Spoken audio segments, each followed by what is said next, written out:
pressure, and they finally do. Right back into St. Louis territory it goes. Rung around the boards and trapped at that far point. Nylander trying to dig it out of a maze but can't. And it's out into the center ice area now for Robert Thomas. Thomas in with a drop pass, trying to get a shot away. It comes around the boards to Thomas. He'll get it back to the point. Perrienko with a shot. That deflected wide. Far side now for Nick Leddy. Blues pressing now with the Maple Leafs, but a pass is intercepted, and the Maple Leafs trying to work their way out of the zone will play it off the glass to center ice. Puck back in the St. Louis end. Blues trying to work out with Leddy, getting it up on the right side. Perrienko shoots it in along the boards for McCabe, on the wing to McMahon, and out at center ice as it's slapped in by David Camp. Back into the lineup after missing a number of games. Played up along the boards far side. Noah Gregor can't get to it. Camp does. Tried to chip it in for Gregor, but it's intercepted, and St. Louis playing to center ice. Well, pretty good pace, despite the big boys being out of the lineup at the start. By the Max Domi line, they were just fantastic in the first 45 seconds. Marner and Tavares out. Morgan Riley suspended 5 games. Lots to talk about here this evening. Flu bug, a reason for Tavares and Marner. Here's Camp unable to center it for McMahon, but then it comes along the boards, and Giordano kind of fanned on it. Brought on by Kasperi Kapanen, the former Leaf. He is knocked off stride, and a shot in on goal is going to be covered up here by goaltender Ilya Samsonov. And the other injury is in goal. Dennis Hildeby is backing up tonight. Backing up, yes. Martin Jones not available tonight. But since the current setup in place for handling suspensions in the National Hockey League, Roman Polak 2 games, Nazem Kadri 3, Zach Hyman 2, Nazem Kadri 4, Alex Kerfoot 2, Jason Spezza 4, Auston Matthews 2, Pierre Engvall, Michael Bunning. So you're going to get those guys out of the game. Those Pierre Engvall, Kerfoots, Matthews, Riley's. You cannot. This is a family sport. Well, you and I are on the same page here as it's played down into the St. Louis end. But then you think, you watch what Jacob Trouba did. You'll drive yourself nuts. No, you will. You try to find comparables. Yes. By the way, Trouba suspended for his first time as a Ranger a couple of weeks ago. Yeah. And I believe it was only his second suspension. So Morgan Riley has been suspended more games than Jacob Trouba. And I think that's kind of the way you got to play, not to get suspended. Shot in by Brody into the St. Louis end. Domi after it, but it's knocked to center ice, and now Robertson turns. Robertson with some skating room as he's in over the line, dropping it off on the left wing. Bertuzzi set a weak shot that went just wide of the net, and Robertson couldn't redirect. Kessel, no relation to the other one, brought out at center ice. Amanda? Yes. That's Phil's sister. Yes, he is. So he would be related to Amanda, but he's not. Down into the corner now for Nylander. Nylander back to the point. Liljegren holds, trying to find a room. Got it back to Nylander, and a drive is swallowed up by Jordan Binnington. And the Leafs have started off with good pace, good tempo, and you wonder how all of this affects the group, especially the Morgan Riley. The sickness to Marner and Tavares is not, I mean, that happens. Is this something they rally around? That's a pretty good reason to do it. I mean, even with Marner and Tavares out of the lineup. So Max Domi, you want more ice time? Tyler Bertuzzi, you're going to get it. I mean, here's the opportunity. And you remember last year, although Morgan Riley struggled at times last year, but when he was injured, the Leafs actually went on a pretty good roll with Riley out of the lineup. So it is Matthews with Nylander and Nyes. And the Blues have it back in their own zone. Perrienko getting it up on the left wing, and it's fired into the Toronto zone. Around the boards it comes to Brody, who chips it along for Nyes. Nyes tried to spin it ahead for David Camp, and now Camp turns in his own zone and starts up ice. On the left wing is Gregor. Pass for him into the corner, out of his reach, goes into the corner, and the Blues trying to play it out. Had it blocked there by Camp. He gets it in front, and McMahon couldn't get a stick on it to get a shot away. Blues setting it along the boards now for Braden Shen. He'll try the other side.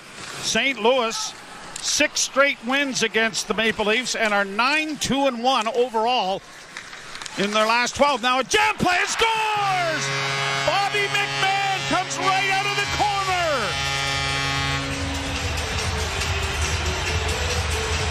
McMahon comes right out of the corner and stuffs it in the near post under the pad of Bennington, and the Leafs have a 1-0 lead.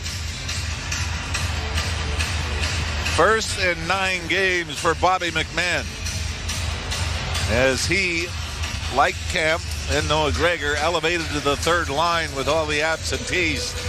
Leafs win the battle in the corner to the left of Bennington. McMahon picks it up and then just takes it from below the goal line in the corner. Sees a little bit of room, takes it to the front of the net, and he and David Kemp both took a swipe at it once it got to the blue paint, and the Leafs have struck first. Here's Giordano, got it up on the wing, flipped ahead at center. Steves couldn't come up with it. Alex Steves is in the lineup for the Leafs. Here's a jam play at the other end, and knocked sideways there by his own man was goaltender Samsonov, but the Leafs get it out into the neutral zone. Puck gobbled up now by Benoit on the left wing side, fired into the zone by Holmberg. He'll head to the bench. Leafs are in the midst of a change. Alex Steves, graduate of the Notre Dame Fighting Irish and having a wonderful season with the Toronto Marlboros. Oh, no, I guess they're not the Marlboros. They're just the Marlies. My mistake. Back down into the Toronto zone. Flipped up on the wing. Robertson gets it around back of the net. That comes up to McCabe, who passes it off. And now here's Domi in on the left wing. Domi trying to get it into the slot area, and it bounced away there from Bertuzzi. Round back of the net. Domi has it again. Centers in front. Bertuzzi! Oh, my, what a glorious chance. And he fired it wide. Blues get it out at center ice. And a great setup again by Max Domi. Here's Robertson in, holding and shooting. That went off a leg, and it deflects to the goaltender where it is covered up. McMahon from Gregor at 5:33. Gregor gets the lone assist on the goal. McMahon's third. The Leafs 1-0 leaders. You're listening to Molson Leaf Hockey on Sportsnet 590 The Fan, Maple Leafs Radio Network. Sirius XM NBA Radio is your all-access pass to All-Star Weekend. LeBron, 3 for the tie. That's good! Starting Thursday, we're in Indianapolis talking to the best players in the world. Steph Curry. I'm excited to be here. Then Saturday, it's the three-point and slam dunk contest. And he'll rise the jam! And Sunday, it's the 2024 NBA All-Star Game. Hear it on your home for All-Star Weekend. NBA Radio, Channel 86 in the car, and on the all-new Sirius XM app. The Power Play with Steve Koulias. And we're with John Cooper, head coach of the Lightning. Can you kind of talk about your relationship with your captain? You know, whether I say it's a friendship or whatever we have, our bond is it's really come and really evolved over the years. He's one of the greatest, he's our greatest ambassador, but I think he's one of the greatest ambassadors for the sport. You know, the kid's a class act, and it's been really a pleasure to watch. The Power Play, weekdays 3 p.m. Eastern on NHL Network Radio, Sirius XM 91, and the Sirius XM app. The Point with Boomer Gordon. The last 10 NHL drafts, 62 American kids have gone in the first round. So they're averaging over 6 kids per draft per first round. But I think the lowest you could rank America as a global hockey power now is 2, and it might be 1, and we might find that over the next couple years. Take a bow, USA Hockey. Point with Boomer Gordon, 1 p.m. Eastern on NHL Network Radio, Sirius XM 91, and the Sirius XM app. Hi, this is Ray Hudson, and for all the biggest matches from club soccer's holy grail, the UEFA Champions League, tune in to Sirius XM FC 157. Radio Network. Our man Armin has come up with some completely useless information that bears being repeated here this evening. This is the Maple Leafs' first game without Tavares, Riley, and Marner in the lineup since Tavares joined the team. Which is obvious, right? Because when he hadn't joined the team, those two may have played together anyway. But anyway, you sliced it, you didn't know that. No, I didn't. No, you're right. 2018, no. Our man Armin is on the job again. Good job, I think. Puck down in the Toronto zone. Played along the boards. The Blues trying to poke it free. The Leafs with a 1-0 lead. Chipped by Liljegren into the far corner. Matthews after it there. It comes free to Nylander. Couldn't push it up the boards to get it out. Now the Blues off the far half boards. Nylander got back to knock it away. Tripped up there. No penalty. Shot goes into the corner. Matthews got dumped there by the Blues as it comes out into the center ice area. Never mind suspensions. It's the other officiating we're worried about. Here the Blues in on the wing, and a drop pass didn't work. And now it's finally brought ahead and pushed out at center ice by Brody. Blues trying to bring it back in. Brody knocks it down into the corner. Centering effort made by Kasperi Kapanen of the Blues was blocked, the former Leaf. Along the boards, it comes back to the point. Kessel with a shot. That booms wide of the net. Chipped up on the wing, but not past the pinching forward. Kicked along the boards then by Neighbors. It goes around back of the net. Brody, who's been on for a long shift here, trying to work it out, but he lost the puck. It comes in front. Now back to the point. A drive by Krug, and not deflected wide. Krug back to the blue line. Big pressure here from St. Louis. Kessel back to Krug. Krug back to Kessel. Right wing side. Deflects down into the corner. Benoit pushing it along for Brody. One hands it ahead. And Bobby McMahon's going to get it out. Boy, that was Bobby McMahon, Joe, that had the big shot block from the left point. About 20 seconds before he was the one that finally was able to clear the zone. McCabe punches it along the boards, but the Leafs don't come out with it cleanly. Then it is pushed ahead over the line by Alex Steeves. And brought in offside now by St. Louis. Now, I am hearing a rumor, just a rumor. John Tavares and Mitch Marner were suspended for talking to Morgan Riley on the plane coming back from Ottawa. Really? Boy, you do have, you have sources. You really do have sources. That's why they had to get rid of Pierre Engvall. You could not have that kind of reckless play on a regular basis. Alex Kirk let it down. You know, your cheek is going to be so sore for your tongue being staple gunned in there. No, when it comes to arguing about suspensions or lengths and everything else, it's like talking about taxes, right? You can say what you want. They're still going to be there, and you're not going to like it. You're still going to have to pay it. And you're not going to like it. No. Played ahead at center ice. Steeves backhands a bouncing puck in on Binnington. Reeves couldn't come up with it in the corner, and the Blues are breaking out. Three of them at center. A hip check thrown there by Benoit. Stops up the rush. Nathan Walker. And then another hit on Sundqvist. And the Maple Leafs are starting out and sending it down the ice, but it's going to be an icing call and brought back. First period presented by Bet365. Visit the app for the latest odds and find out why it's never ordinary at Bet365. Must be 19 plus. Ontario only. Play responsibly. So now here's the good and the bad with Benoit and Jake McCabe. Two big hits. Leafs get the puck back. McCabe tries to throw it up to Benoit. They miss, and it's an icing call. They got to stay on. So you had the physicality, but at times you see the hiccups and trying to get the puck cleanly out of their own zone. Draw to the left of Samsonov. Comes back to the point. Shot in wide of the net by Leddy. Down into the corner now, cut off by McCabe. Nice little pass, springs Domi, and he's got skating room to his liking up on the left wing. Now he flips it in and goes roaring in there after it. Elbowed to the head there, but into the corner by Paryenko, and the puck is pushed ahead now, and the Blues are out at center. Robert Thomas, the Aurora native's pass, intercepted by Nylander. He fakes going behind the net, got it to the line and out. Matthews, holding at the boards, goes rink wide and finds Brody. Brody to Nyes. Nyes sending it to the net. That deflected and almost came right out in front where Matthews was awaiting the puck, but it never reached him. Leafs turn it over and bring it in. On the wing comes Nylander. Nylander sifting to the middle of the ice. Still with it. Drops it off for Giordano. Shot coming in into the glove of Binnington and held by the St. Louis netminder, native of Richmond Hill. And a face-off coming in the St. Louis zone when we return. Bobby McMahon with his third goal of the season from Noah Gregor at 5:33. 1-0 Toronto. You're listening to Molson Leaf Hockey on Sportsnet 590 The Fan and the Maple Leafs Radio Network.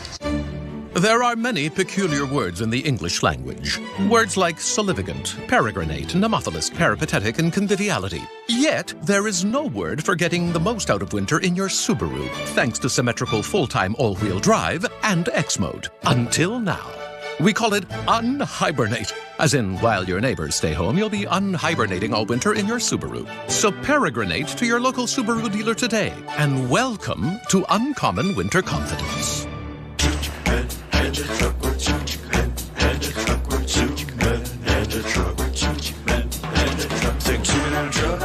Truck.ca. So when you gotta move, all moving day. Think 2-minute truck.ca. Cause all of us movers are not the same. So that's our company name, 2-minute-truck.ca. We're lots of men with lots of trucks, so give us a call today. Move up to Heathwood. Hi, I'm Hugh Heron. Experience a new level of luxury at Williamsburg Green. Your new single-family home will have all the modern features you dream about, even a fully finished lower level. Kitchener's newest master plan community with bike trails, parks, and a new library. Williamsburg Green has it all. It's time to move up to Heathwood. Learn more at heathwood.com. You're listening to Toronto Maple Leafs hockey. Long shot, deflects in front of the goal. They backhanded into the net. On Sportsnet 590 The Fan and the Leafs Radio Network. You know one thing that I have found out here tonight already? Armin Zagarian can read. Well, I don't like people that brag.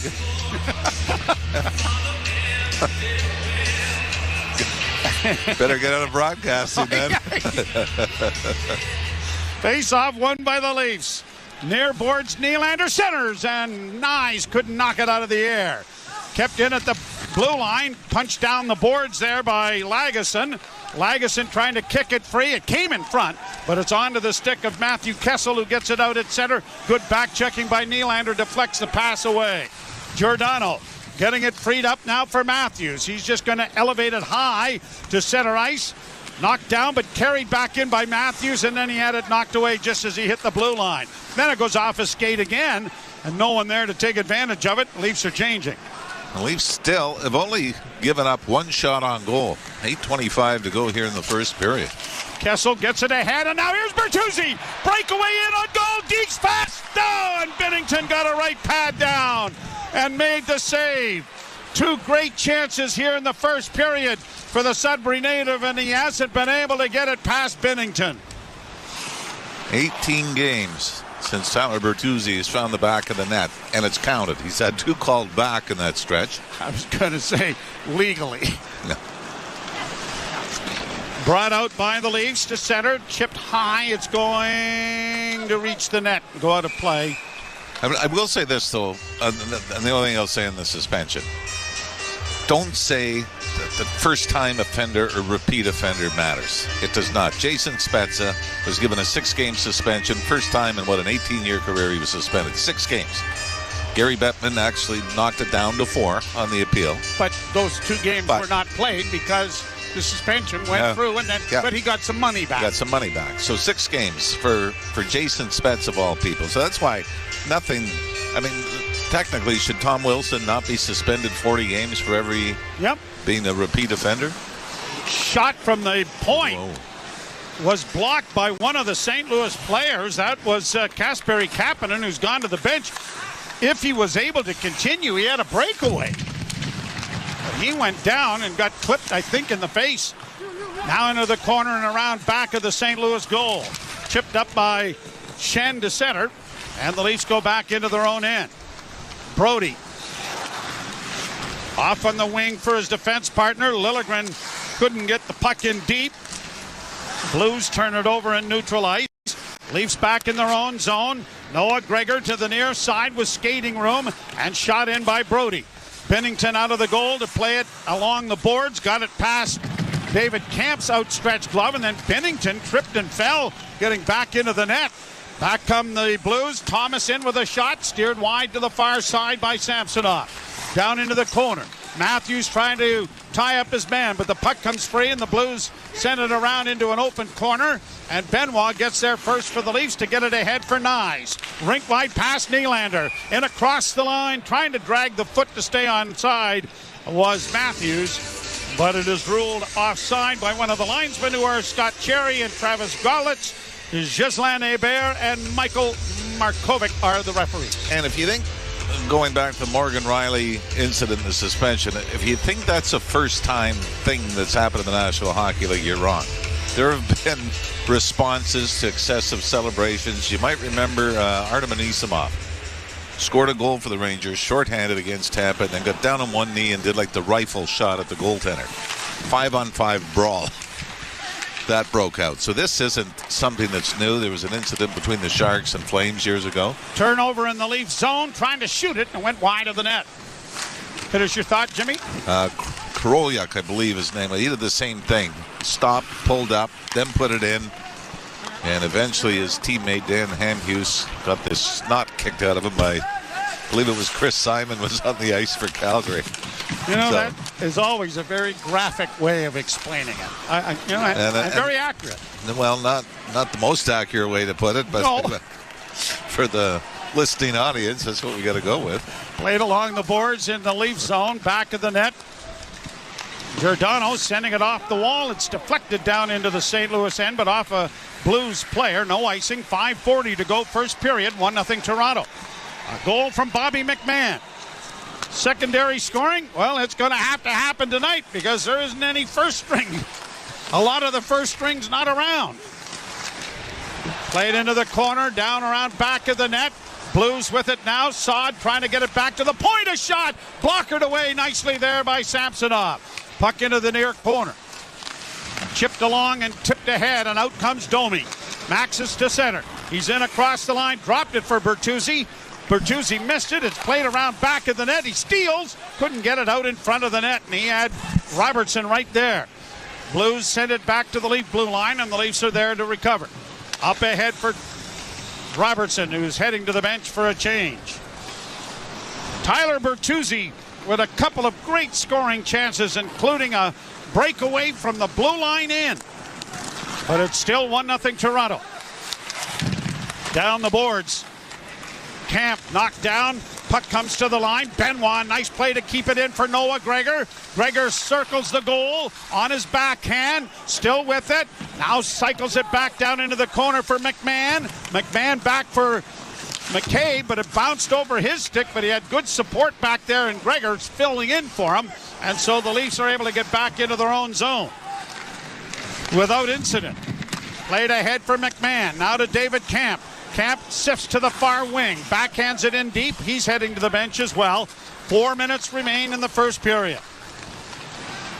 Blues bringing it out.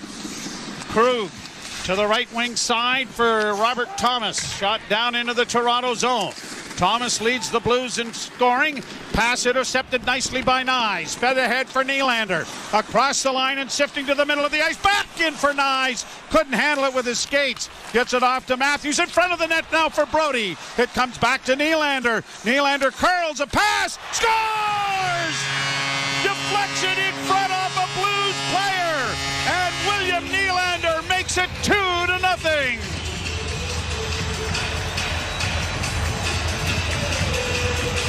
The hockey gods love to screw with you, don't they? This goes off Matt Kessel as Nylander picked up the puck after a turnover in the circle to the right of Binnington. And Nylander, I think, is trying to find the seam to throw it over to Auston Matthews in the far circle. Instead, it's redirected almost immediately, but Binnington, trying to read the play, is pushing to his left. Puck never gets there as it just wobbles off the shaft of Kessel's stick and past, I guess it was right off the blade, past the blocker short side of Binnington, who had pulled off. And the Leafs with a 2-0 lead against the St. Louis Blues. 26th of the year for Nylander. For Nylander, this is only the third game in the last 14 that he has scored. It's his fifth goal, but he had a couple of 2-goal games, including one in Vancouver. So 5 goals, but only in 3 games were those goals scored. 66th point of the season that leads the team. Played down into the Toronto zone. Lagesson got it freed up on the boards. Now Reeves unable to get it out. Long shot from the point, went wide of the Leaf goal. Backhanded back behind the net. Lagesson chipping it on the far boards, but it's going to be cut off by the pinching Marco Scandella. Now Lagesson lugging it out of his own zone. Got it ahead on the left wing for Steves. Steves with a pass back in and a redirect that really kind of slowed it up. As Pontus Holmberg was there, now we get some shoving down in the Blues end. Nothing more developing. Should not be a 5-game suspension for anything there, I don't believe. But then again, who am I? Who am I to make decisions like that? Well, let's go to commercial. I'll talk about who you are after. You're listening to Molson Leaf Hockey on Sportsnet 590, The Fan, and the Maple Leafs Radio Network. Soccer's biggest stars and most iconic clubs clash in the UEFA Champions League. And all the top matches are on Sirius XM FC.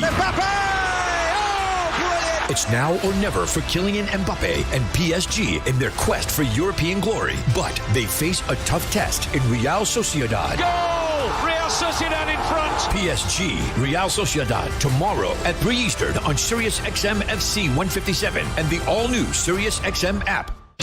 The biggest names in the game. Trying to get behind Ristolainen. Walks in. Put it between his legs. Shoots it. Score! NHL play-by-play on Sirius XM. The Power Play with Steve Koulias. And we're with John Cooper, head coach of the Lightning. Can you kind of talk about your relationship with your captain? You know, whether I say it's a friendship or whatever we have, our bond is it's really come and really evolved over the years. He's one of the greatest, he's our greatest ambassador, but I think he's one of the greatest ambassadors for the sport. You know, the kid's a class act, and it's been really a pleasure to watch. The Power Play, weekdays 3 p.m. Eastern on NHL Network Radio, Sirius XM 91, and the Sirius XM app. The Point with Boomer Gordon. The last 10 NHL drafts, 62 American kids have gone in the first round. So they're averaging over 6 kids per draft per first round. But I think the lowest you could rank America as a global hockey power now is 2, and it might be 1, and we might find that over the next couple of years. Take a bow, USA Hockey. Point with Boomer Gordon, 1 p.m. Eastern on NHL Network Radio, Sirius XM 91, and the Sirius XM app. And the Leafs Radio Network. Nylander's goal is unassisted, and with Tavares and Marner out of the lineup, and Riley, William Nylander's got an A on his jersey as it's cleared down into the Toronto zone and fed back for Robertson. Robertson gets it off to McCabe, who gets it ahead. Benoit chipping it to the line and in. Domi working down the left wing. Domi around back of the nets. Looks for a man in front, dropping for the defense, who drops it back to Domi. Domi with a shot in traffic, and it bounced just wide. Into the corner is Robertson. Back to the point and deflected out at center ice. Good job by McCabe to slow the rush, but now it's a 2-on-1 and a big break up by Robertson. Huge play made by the Leaf youngster. He got on his horse and got back and broke up the pass that was intended for Jake Neighbors. You mentioned those not in the lineup tonight for the Leafs, and that's a pretty good smelling salt, isn't it, to start a game? That you know that you've got to be the harder working team in this game. Actually, you do most nights, but this is just a little more obvious when you take the talent out of the mix. Fortunately for the Leafs, they haven't had a power play to really feel the effects of it. And isn't that going to be an interesting group that they send out? Oh, they may not find out. No. Well, yeah, they did the other night, did they? Yeah. Yeah. In accordance. Never mind. League policy. Yeah. With all of your guys out, you won't get a power play. Yeah. Pass it. Never mind that group. How about the second group? Here's a pass in front of them, then the shot. Oh, what a chance by Matthews. And he shot it over top of the goal. I think Biddington may have got a blocker on that. Knies around back of the net. Krug intercepts. Chipped along the boards. The Leaf defense pinching there. And Liljegren is able to keep it in. Near side, Nylander, a behind the back pass didn't work. Nyes, though, comes away with a loose puck. Centering pass, and it didn't reach Matthews, and it's brought out at center ice. And the Blues send it in, and Matthews wipes out Kasperi Kapanen with a good hit. Matthews turns in his own end. Sends it off the boards to the far side. Leafs are trying to get a change going. Sammy Blah gets it ahead and gets it in over the line. Minute 4 to go in the period. Centering pass by the Blues, and it was chipped just wide of the net. A rebound comes back to the point on the near side. Paryenko sends it into the corner. Brody trying to tie up his man but can't. Puck comes back to the point. Another shot in traffic, and down to block that was Samsonov. I guess we better add Connor Timmins is not available tonight either. Now here's McMahon with a shot, getting it down into the St. Louis zone. He's got mono. So never mind the flu. Everything else is going through the Leafs dressing room as well. Played off a leg back into the Toronto zone. Half a minute to go in the period. Lagesson dropping it back, and the Leafs would be quite pleased to just take this 2-0 lead into the dressing room, and it looks like the Blues are going to go along with the idea, except a long pass, and Steves now deflects it down into the St. Louis zone. Binnington plays it into the corner. Good hit in there by Steves. Out at center and shot back in offside with 3.3 seconds to go in the period. I would say this might be the best first period the Leafs have had all year. I mean, they've had some good ones. They've had games, remember, against Colorado, they were up 3-0. Some fluky goals. But I'm saying as far as work ethic goes, they've only given up 4 shots on goal. St. Louis comes in on a roll. They've won 7 of the last 8. 15-7-1 under new coach Drew Bannister. They're in a playoff spot, so this is a big game. Everything is going to be a big game for St. Louis from here on in. And the Leafs, completed lineup, you've got one message. Don't get outworked. Well, they didn't get outworked and they didn't get outshot. 11-4, the Leafs better in that department. McMahon and Nylander make sure they're better in the important department, 2-0. Yep, it's and get in on the forecheck. Ilya Samsonov looked solid, but the Leafs were never really under pressure, and anytime it seemed like St. Louis had an opportunity, it was Nick Robertson with a big play, Auston Matthews getting back with a big play, or some big hits by Benoit that turned things around for Toronto. So I give them a lot of credit. They could have used the excuse that was on the board, or they could use it as motivation and come out and play, and there's still a lot of time left, but I think Sheldon Keefe has got to love the first 20 minutes. Halish Forfar and Justin Cuthbert coming along with our first period intermission. The Leafs 2, the Blues no score. You're listening to Molson Leaf Hockey on Sportsnet 590, The Fan and the Maple Leafs Radio Network. You're not going to be blessed. You've already been blessed. Sirius XM's Joel Osteen Radio. It set the fire inside of me, and I'm thankful for Joel. Find your inspiration. It's just so encouraging. You can't feel down on yourself. My wife Victoria and I invite you to tune in 24/7 to be encouraged and inspired. Hope is powerful. Yes, it is. If you need a miracle, become a miracle. Listen to Sirius XM, this channel. Your life will never be the same. Joel Osteen Radio, Sirius XM 128, or listen on the Sirius XM app. Hey Toronto, I'm David Morsuti, host of the daily Toronto Maple Leafs podcast, Locked On Leafs, part of the Locked On Podcast Network on the Sirius XM app. Every weekday, we bring you the latest Leafs news and analysis, break down all the action, including this game you're listening to right now, and preview the next one.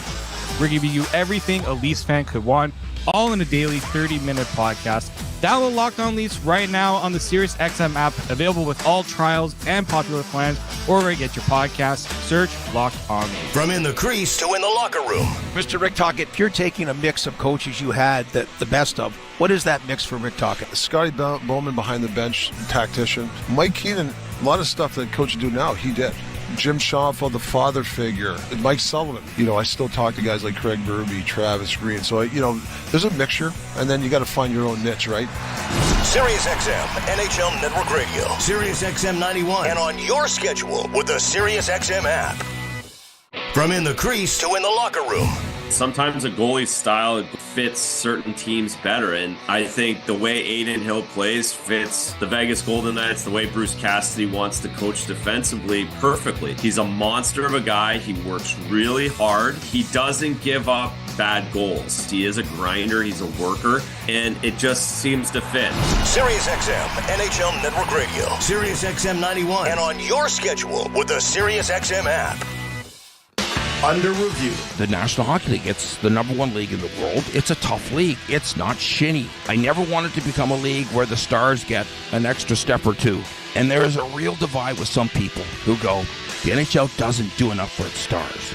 No, what we like about hockey is it's a team game. Under Review with Mick Kerr. 11 a.m. Eastern on NHL Network Radio, Sirius XM 91, and the Sirius XM app. If you're a soccer fan, you know that this music means one thing. The Champions League is on Sirius XM FC. Hat-trick for Erling Haaland. Kane scores! The top teams from around Europe are battling for club soccer's holy grail. Real Madrid do what they do best. What a start for Inter! Hear all the top Champions League matches all tournament long on Sirius XM FC 157 and streaming on the Sirius XM app.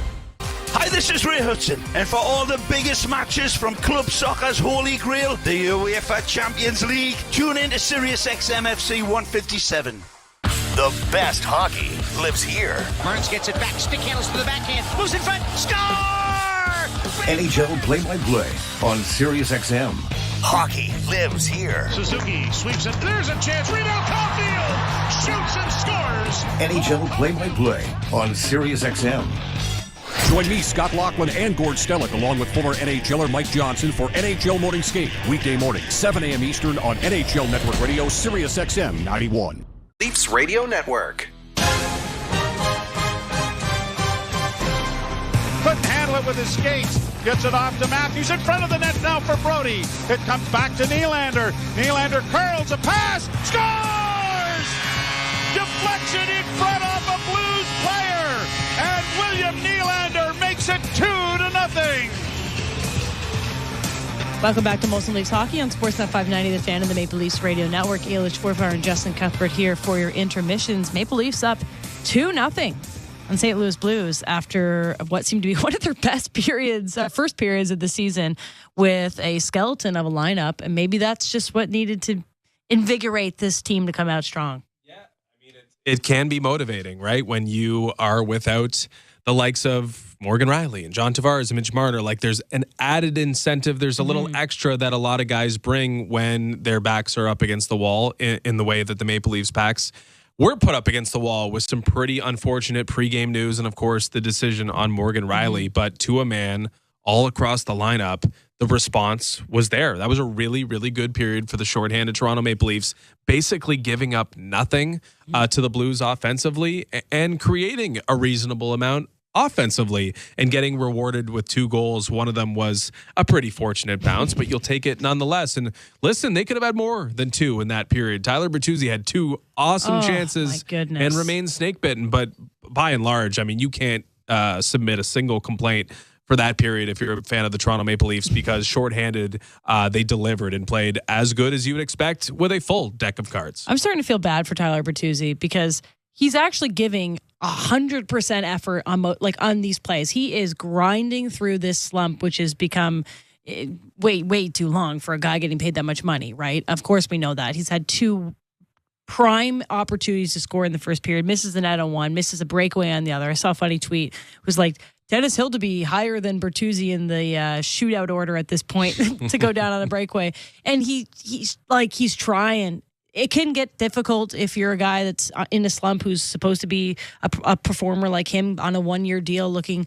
And I'll say, like, he hasn't really shown like a sense of negativity or frustration or like giving up on this effort. He is going hard, at least this period, the last couple games, trying to break that slump. So hopefully he breaks the slump and he goes off on a tear, because the Maple Leafs need him, of course. But mentioning their depth scoring has not been there. He has a big opportunity to kind of prove that he's a guy that might want to stick around or go somewhere else on a long-term deal. So they need a lot more from Bertuzzi, but he is trying. At least that's the positive I can spin on a guy that hasn't got a goal in how many games now? Yeah, it seems it's been like that's kind of been the case all year, where you're a little bit hesitant to completely, tear the strip off him and tear apart his game and kick him to the curb and whatever you might want to do, because the effort is there. And maybe it will come, and maybe it won't come, but maybe it will come, and maybe it will come in abundance, because this guy is around it, and he is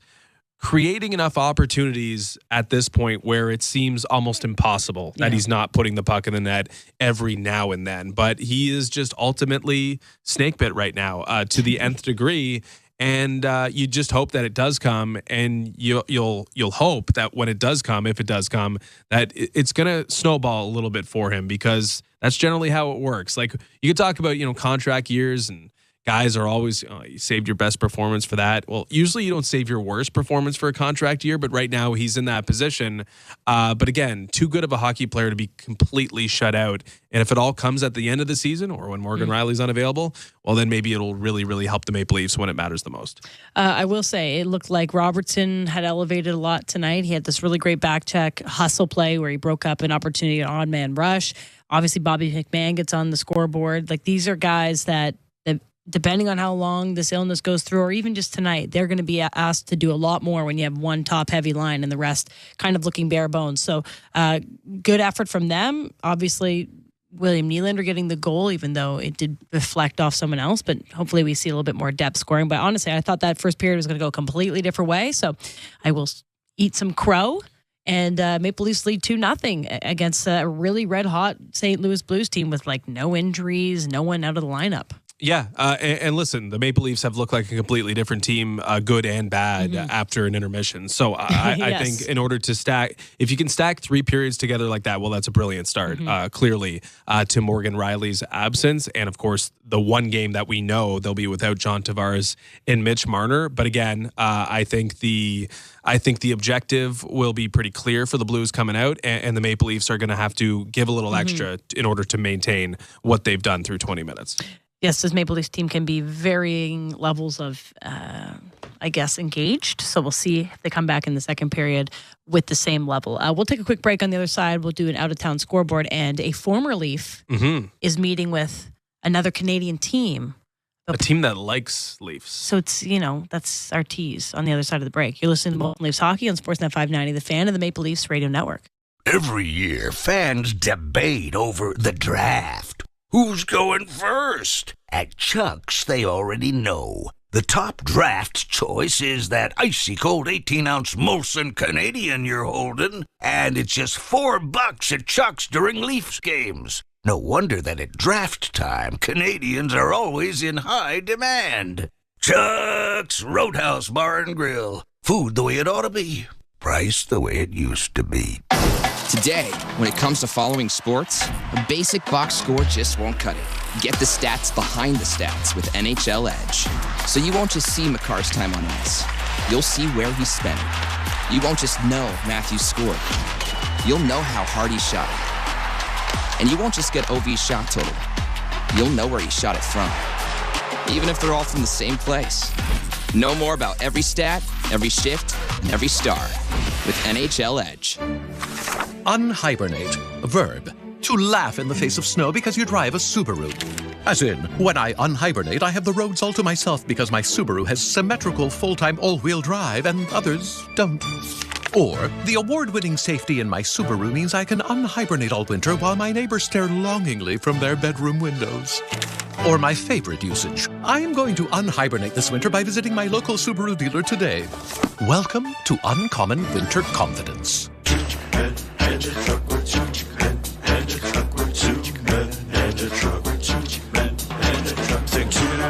two-man-truck.ca. So when you gotta move, all moving day.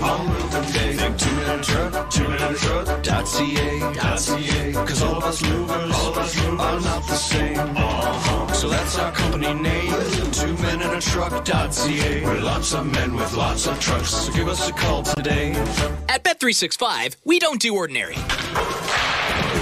That's why we've introduced Same Game Parlay Plus. It's a game changer. Making a same game parlay across different games has never been easier because the biggest games and most popular markets are now all in one place. Check out Same Game Parlay Plus and find out why it's never ordinary at Bet365. Must be 19 or older. Ontario only. Please play responsibly. If you or someone you know has concerns about gambling, visit connectsontario.ca. Move up to Heathwood. Hi, I'm Hugh Heron, experienced true luxury at Williamsburg Green in Kitchener. Williamsburg Green is everything you want in a community. Enjoy fabulous trails, parks, playgrounds, sports areas, and more. Our beautiful all-brick homes include luxury features you've always dreamed of, even a fully finished lower level. It's time to move up to Heathwood. Learn more at heathwood.com. You're listening to Toronto Maple Leafs hockey. On Sportsnet 590 The Fan and the Leafs Radio Network.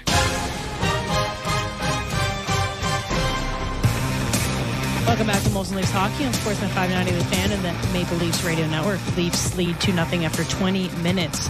We mentioned it quickly, but looks like former Maple Leafs Phil Kessel is in Vancouver to meet with the Canucks. Rick Dhaliwal mentioning that on Twitter. Would be an interesting pick. Obviously, Kessel hasn't been signed this year. Teams are starting to look around at how they could add to their playoff roster. And Phil Kessel maybe with the Canucks is an interesting one. Yeah, Rick Tocchet was the Kessel whisperer in Pittsburgh when they were winning Stanley Cups. He was the guy that got through to Phil Kessel in a lot of ways. So this is definitely an interesting partnership. It seems almost contradictory because Tocchet's not really, you'd think, on the surface, the Kessel type, but those two have a history of working well together. So we'll see if Kessel lands with a Stanley Cup contender. All right, we got a lot of games in action, so let's take a look at our NHL scoreboard presented by Bet365. Visit the app for the latest odds and find out why it's never ordinary at Bet365. Must be 19 plus, Ontario only, play responsibly. Yes, a busy one we must boogie through with 11 games on the schedule tonight. It is scoreless, end of one, Canadians and Ducks. 3-1, the Senators building a little momentum over the Blue Jackets, end of one. The Lightning have a 1-0 lead over the Bruins. And the Sabres have a 3-0 lead over the Kings, end of first. It's 2-2 Capitals and Avalanche, 1-0 the Kraken leading the Islanders. Hurricanes and Stars still to come. Devils in Nashville. Canucks are visiting the Chicago Blackhawks with or without Phil Kessel. And the Red Wings will be in Edmonton tonight to take on the Oilers. And the Maple Leafs lead 2-0 after 20 minutes against the St. Louis Blues with a roster that is not deep but is performing well after 20 minutes. So let's send it to Joe Bowen and Jim Ralph for the call of the second period next. You're listening to Molson Leafs Hockey on Sportsnet 590 The Fan and the Maple Leafs Radio Network. Don't miss MLB Network Radio's tour of spring training beginning later this month. It's baseball's time to shine. Tune in as we visit with all 30 teams on site across Arizona and Florida. Hear from the star players, managers, and front office executives. MLB Network Radio's tour of spring training begins later this month on MLB Network Radio, Sirius XM 89, and the Sirius XM app. The Power Play with Steve Koulias. And we're with John Cooper, head coach of the Lightning. Can you kind of talk about your relationship with your captain? You know, whether I say it's a friendship or whatever we have, our bond is it's really come and really evolved over the years. He's one of the greatest, he's our greatest ambassador, but I think he's one of the greatest ambassadors for the sport. You know, the kid's a class act, and it's been really a pleasure to watch. The Power Play, weekdays 3 p.m. Eastern on NHL Network Radio, Sirius XM 91, and the Sirius XM app. The Point with Boomer Gordon. The last 10 NHL drafts, 62 American kids have gone in the first round. So they're averaging over 6 kids per draft per first round. But I think the lowest you could rank America as a global hockey power now is 2, and it might be 1, and we might find that over the next couple of years. Take a bow, USA Hockey. Point with Boomer Gordon, 1 p.m. Eastern on NHL Network Radio, Sirius XM 91, and the Sirius XM app. If you're a soccer fan, you know that this music means one thing. The Champions League is on Sirius XM FC. Hat-trick for Erling Haaland. Kane scores! The top teams from around Europe are battling for club soccer's holy grail. Real Madrid do what they do best. What a start for Inter! Hear all the top Champions League matches all tournament long on Sirius XM FC 157 and streaming on the Sirius XM app. The biggest names in the game. Trying to get behind Ristolainen. Walks in. Put it between his legs. Shoots it. Score! NHL play-by-play on Sirius XM. Leafs Radio Network.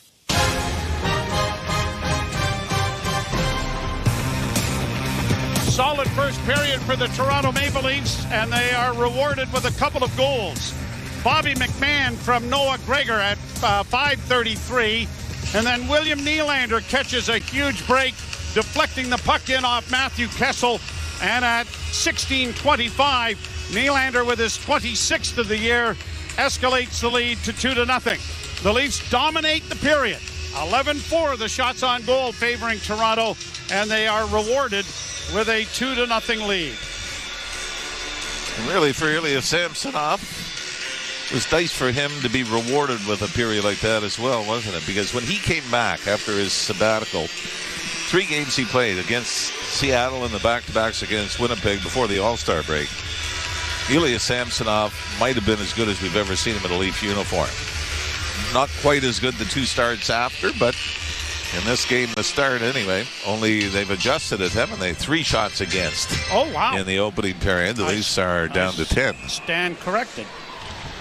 Played Leafs to the left and the Blues to the right. Face-off went all the way down the ice for an ice, or for, it can't be icing. They're doing it all over again.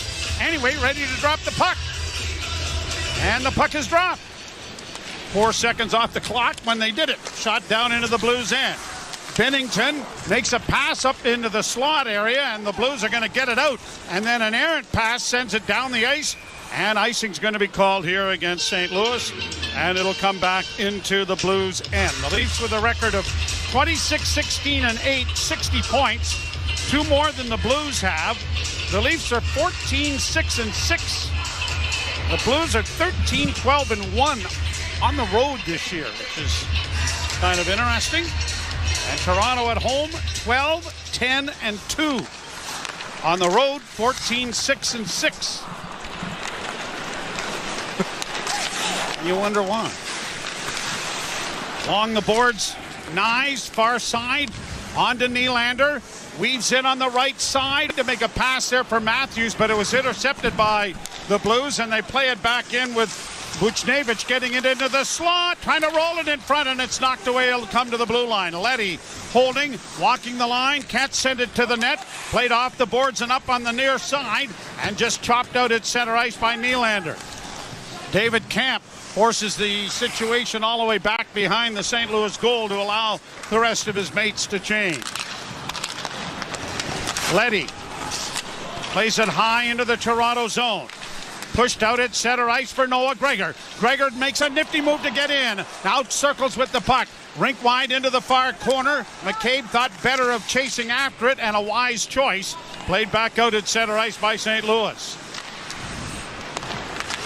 Benoit over on the far side, then gets a return pass.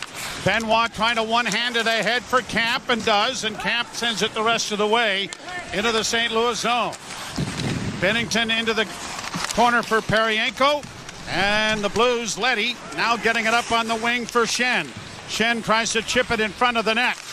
Lagesson played it up on the wing, and Bobby McMahon getting it out. Had to go back in offside. 1, 2, 3. Yeah, went off the player that was leaving the ice. Hit a skate, so that's why they... Oh. Well, there's about 8 guys out there now, so I don't know. No, take a breath. It didn't matter. Very confusing. 1909 here in the second period. Don't get into too many men on the ice penalties again. Oh, yeah. Yeah. Well, it would have been the other way, though, this time. Exactly. My point. Scandella got it to the Leaf blue line, but it's pushed back down. Leafs regrouping. Played down into the zone. Racing after it there was Robertson. Robertson dropping it back for Domi, and he whistled one into the glove of Binnington. This really has been an impressive line, hasn't it? Well, I tell you what. With the illnesses and suspensions.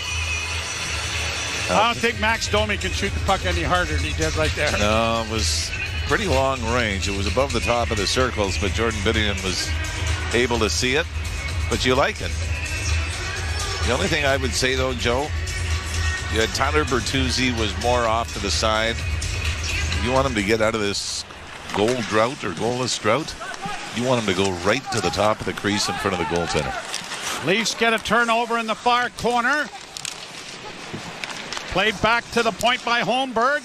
Near side, McCabe rolls it into the corner. Blues are going to send it out past everybody. And an icing call coming here. 17:25 left second period, 2-0 Toronto. You know, today's the anniversary. 25 years ago, the last game at Maple Leaf Gardens. I always think it's a neat trivia question. What's that? One player scored the last goal or the game-winning goal for franchise in their last 2 visits, 2 different teams. Bob last visit to Maple Leaf Gardens. Probert? Probert did not have the game winner in that game. No, he had the last game of goal, yes. No, it's rather interesting. So every team played a final game at Maple Leaf Gardens, but one player scored a game-winning goal for 2 different franchises last game at the Gardens. Was it here the Blues with a turnover and a wrist shot coming and a penalty coming against Toronto. Blues with it now along the boards. Gobbled up there by Sundqvist, the centering pass to the far side. Coming in front, stopped by Samsonov. The Leafs are going to get to the puck. And here's the first penalty of the game. Interference is going to be the call. And that is made by the official at center ice. Not the one that was 10 feet from the infraction. And Jake McCabe, who's still got a big cut on his nose from a penalty that was never called earlier. Domi getting the box. Now, what's the longest shutout streak the Leafs have had as far as not getting a power play? I'm going to go back a while now. I would think that they're in a pretty good one right here. They had 3 against the Dallas Stars, none against the Senators. Getting an opportunity. Leafs win the draw and are able to get the puck out into the center ice area. So answer your question. Who's the player? It was Doug Gilmour. He actually was Chicago in that game. Gilmour had the winning goal, and also with the New Jersey Devils the year before. But the Devils never played in Toronto the 98-99 season in Toronto. They played both games here. Yeah, that's here at Air Canada Center at the time. Yeah. Krug starts out. Blues power play is 22nd in the NHL. Got it up on the right wing from Shen. Down into the corner and around the boards. It's going to come to the blue line. Not out and brought back. And now Noah Gregor's got a breakaway. He's working a goal. And a blocker save made by Binnington. Oh, my. Between that and Bertuzzi, this could be a 4-0 lead. Blues get it in over the line. It's St. Louis who is the shorthanded goal specialist in this group. They've had 11. Back to the point. Paryenko a drive, and he whistled that high over top of the goal. Down into the corner and on the near boards. Poked back to the blue line. Kept in there by Paryenko. Down along the boards, backhanded to the line. Paryenko gets it ahead of Matthews to the right wing side. Shen down low. Big block. Backhanded high again, but not out. Matthews has had a couple of chances to clear. Hayes has this one intercepted by Matthews. He's with Gregor and across the line trying to flip it in for Gregor, and it bounced on him and never did reach the stick. Leafs getting it back into their own end, and Giordano wastes little time, sending it down the ice with 12 seconds left to go. Hope this crowd shows a little more appreciation when this penalty is wrapped up. The Leafs kill it off. I mean, that was a great kill by Toronto. Played out at center, and it goes into the box, and the penalty expires. And the Leafs will get their men back on, and a 2-0 lead still in the books, and it was so close to being 3. No reaction from the crowd here. I mean, this should have been almost like people are so upset that Tavares and Marner aren't in the lineup with Morgan Riley. They're not going to cheer, but I mean, that was a great penalty kill for the Leafs. They've still only given up 5 shots on goal, so 2 here in the second period. They only gave up 3 in the opening period. Leafs win the face-off. Liljegren got it ahead. Holmberg to the far side. Benoit chipped it in over the line, but out of the reach of Ryan Reeves. Shot out at center ice. St. Louis gets across the line. Reeves took his man Hayes to the boards. It comes to the side of the net. Samsonov couldn't get a glove on a puck at the side of the net, and another shot. Scores! A deflection. Toropchenko coming across in front. And the Blues get on the board, and it's really close to getting Samsonov with a glove on it. But it turns into a goal, and it is 2-1.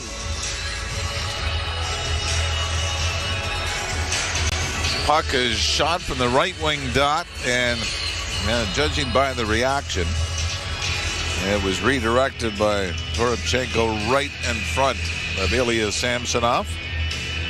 Toropchenko had a goal against Montreal. This is actually his third goal in the last 7 games, which is pretty good for a fourth-line player. Fifth of the season. And what could have been 3-0 is now 2-1. Played off the boards and in over the line. Nyes couldn't get around the defenseman. Chases Krug down into the corner, but the Blues are going to get it out. And on the left wing, Nick Leddy carries in on the left side. Leddy trying to center, blocked nicely there by Brody. Brody protects the puck well. It comes to the side of the goal. Matthews trying to help out. It goes into the far corner, and Robert Thomas is there to get it back to the point. Sent around the boards and back of the goal for Buchnevich. Buchnevich to the point to Leddy, a shot, and down is Samsonov, but he's got that caught up in his equipment and stops play for a face-off coming in the Toronto zone when we return. The Leafs 2, the Blues 1. You're listening to Molson Leaf Hockey on Sportsnet 590, The Fan, and the Maple Leafs Radio Network. Bet365 doesn't do ordinary. That's why they've introduced the Same Game Parlay Plus. It's a game changer. Making a same-game parlay across different games has never been easier because the biggest games and most popular markets are all in one place. Check out the Same Game Parlay Plus and find out why. It's never ordinary at Bet365. Must be 19 or older, Ontario only. Please play responsibly. If you or someone you know has concerns about gambling, visit connexontario.ca. Move up to Heathwood. Hi, I'm Hugh Heron. Experience true luxury at Williamsburg Green in Kitchener. Heathwood's all-brick homes are built with upgraded features and elevated finishes. Chef-inspired kitchens, spa-like en-suites, and a fully finished lower level. Even better, Williamsburg Green has parks, playgrounds, and trails to explore. It's time to move up to Heathwood. Learn more at heathwood.com.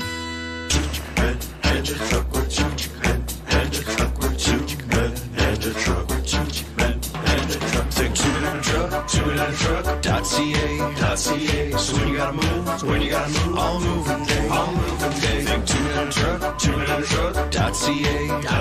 Cause all of us movers are not the same.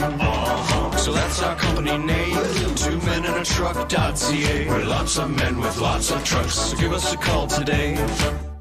You're listening to Toronto Maple Leafs hockey. The cross in front, they score!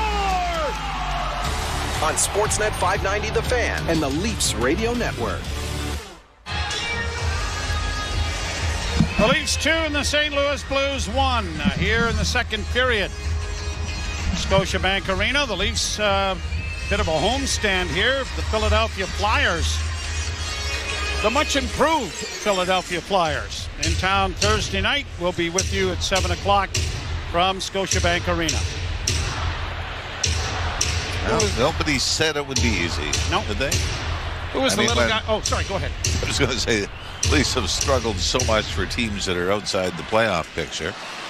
It's probably what they needed. Yeah, shot by Krug went just wide. Down in the back of the net area. Lagesson is able to get it freed up and gets it up on the wing, and a saucered pass sends Domi away. Nifty move to gain the zone. In on the left wing and a shot! And that may have gone just wide. And Karam, did it go off the goalpost? I believe it did. Down into the Toronto zone it comes. Max Domi getting it to Lagesson. Lagesson flipping it to the line and out at center ice. And then intercepting the passes, Robertson. He gets a shot away. Big rebound in front. Jammed at the rebound. Krug trying to get to it. Bertuzzi can't find it. Oh, my. And this line has just been scintillating for the Maple Leafs here this evening. Played in over the line.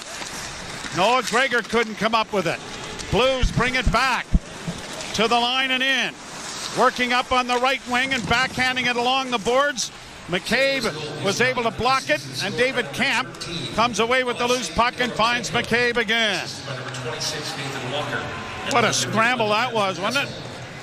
Brought on now by Bobby McMahon. Down around back of the net, spinning it towards the blue line, but it is kept in there by Simon Benoit. Centering pass goes astray, and the Blues break it out.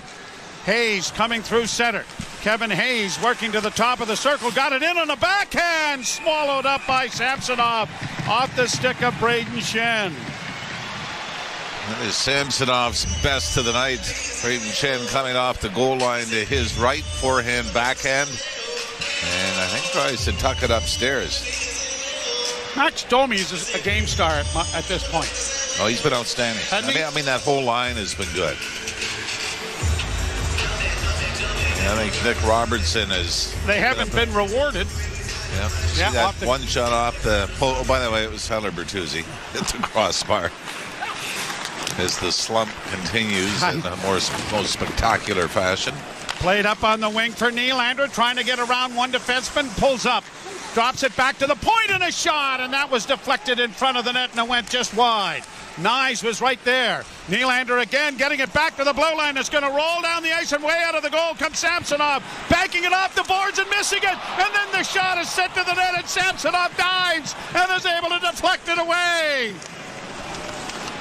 Leafs flip it ahead. Nylander in. Nylander can't deliver a backhand. Sends it in front for Matthews. He doesn't shoot it. Holds to the near side. Dropping it back to the point. Lagesson into the corner. Pass in front looking for Nyes. Didn't work. It's going to be played to the line and out at center ice. Toropchenko heading it down into the Leaf end. My goodness, there's been some action here in this second period. The Leafs get it to the line, but not out. Backhanded around back of the goal. Sundqvist trying to come up with it. Leafs are able to steer it away, and Domi starts away at center. Pass up on the wing is flipped in. Bertuzzi just did get that in. I thought that was pretty close to too many men on the ice for St. Louis. Oh, that was the O. Usually you reserve those O's for the Leafs. Oh. No, when I'm counting, I reserve those O's. Left wing side, Toropchenko. That usually means I got to start over. You know what? When this career is over, you really need to get to be a math teacher. I think you'd be terrific. Yeah. Well, I'll let you know when I hear. A bit of a scrum going on at the blue line. Reeves got bowled over with a pretty good hit. And he's got a big grin on his face as a result. There'd be too many St. Louis Blues still around from when Ryan Reeves was there. Yeah. Braden Shen would be one. But boy, Ilya Samsonov comes out of the net looking like Johnny Bauer playing the puck. Then diving back looking like Johnny Bauer poke checking it away from the front of the net. Woo. That's one of those when you realize why certain guys become goalies. Is if they can fire the puck that hard, they wouldn't have been goaltenders in the first place. And Ilya Samsonov bails himself out. Trying to go up the boards, but didn't get enough on it. Half the game almost in the books. Max Domi has played 7 minutes and 54 seconds. You would think under the circumstances he'll probably eclipse any ice time level for this season. Scandella got it ahead, broken up by the Leafs, but it bounced over Robertson's stick. Scandella regrouping for St. Louis again, gave the puck away, and Brody chipping it along the boards, and Liljegren circles back of the Toronto goal, got away from one, didn't get away from the second, but now stolen back, and now Robertson has it. Robertson up on the wing and into the zone off a leg. Oh, no, apparently it didn't hit a leg. I must have hit the dasher board right at the blue line where Max Domi was standing, but it turns into an icing and is coming back into the Toronto zone.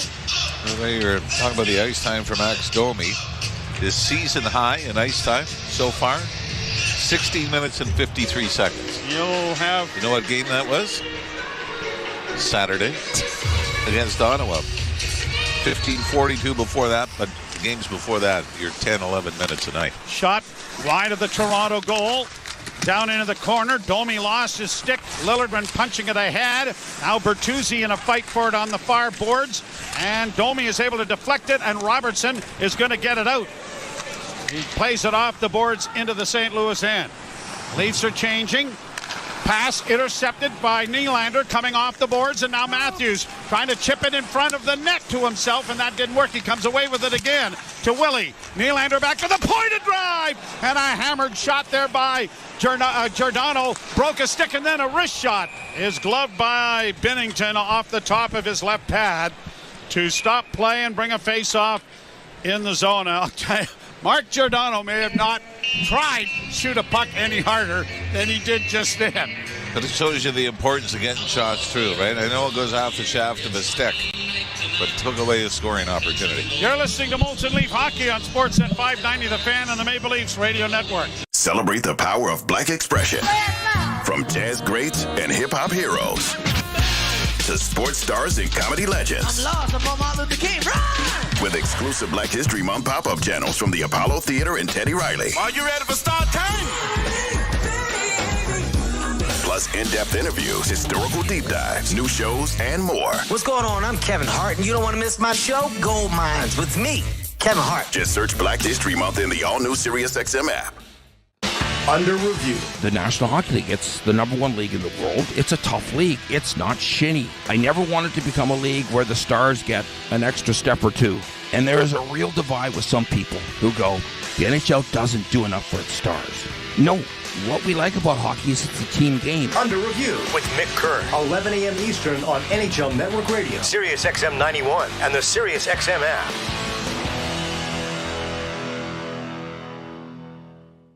From in the crease to in the locker room. Sometimes a goalie's style fits certain teams better, and I think the way Adin Hill plays fits the Vegas Golden Knights, the way Bruce Cassidy wants to coach defensively perfectly. He's a monster of a guy. He works really hard. He doesn't give up bad goals. He is a grinder. He's a worker, and it just seems to fit. SiriusXM, NHL Network Radio, SiriusXM 91, and on your schedule with the SiriusXM app.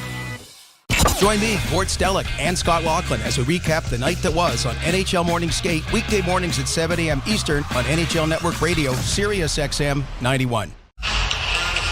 Chris Johnson has announced that Phil Kessel will be working out in Abbotsford this week with the Vancouver Canucks. And a penalty coming here for a hook. And now, our favorite part of the night, who's got it? Well, the player looking towards the Leaf box, and it's Nyes.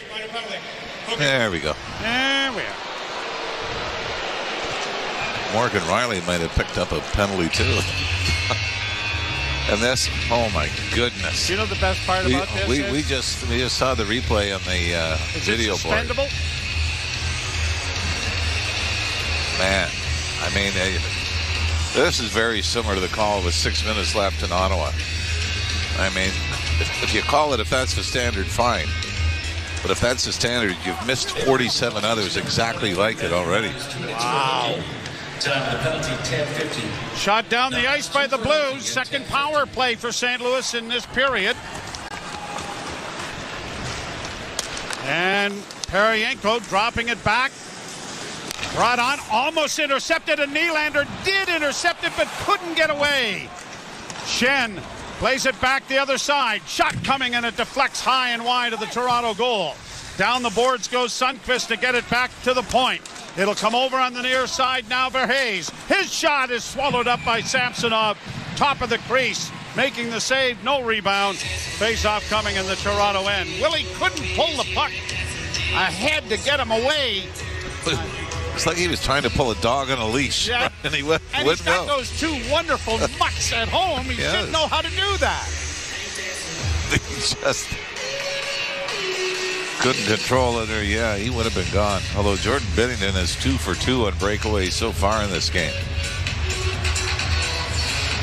Blues Hayes waved out of the face-off circle, so Shen will move in.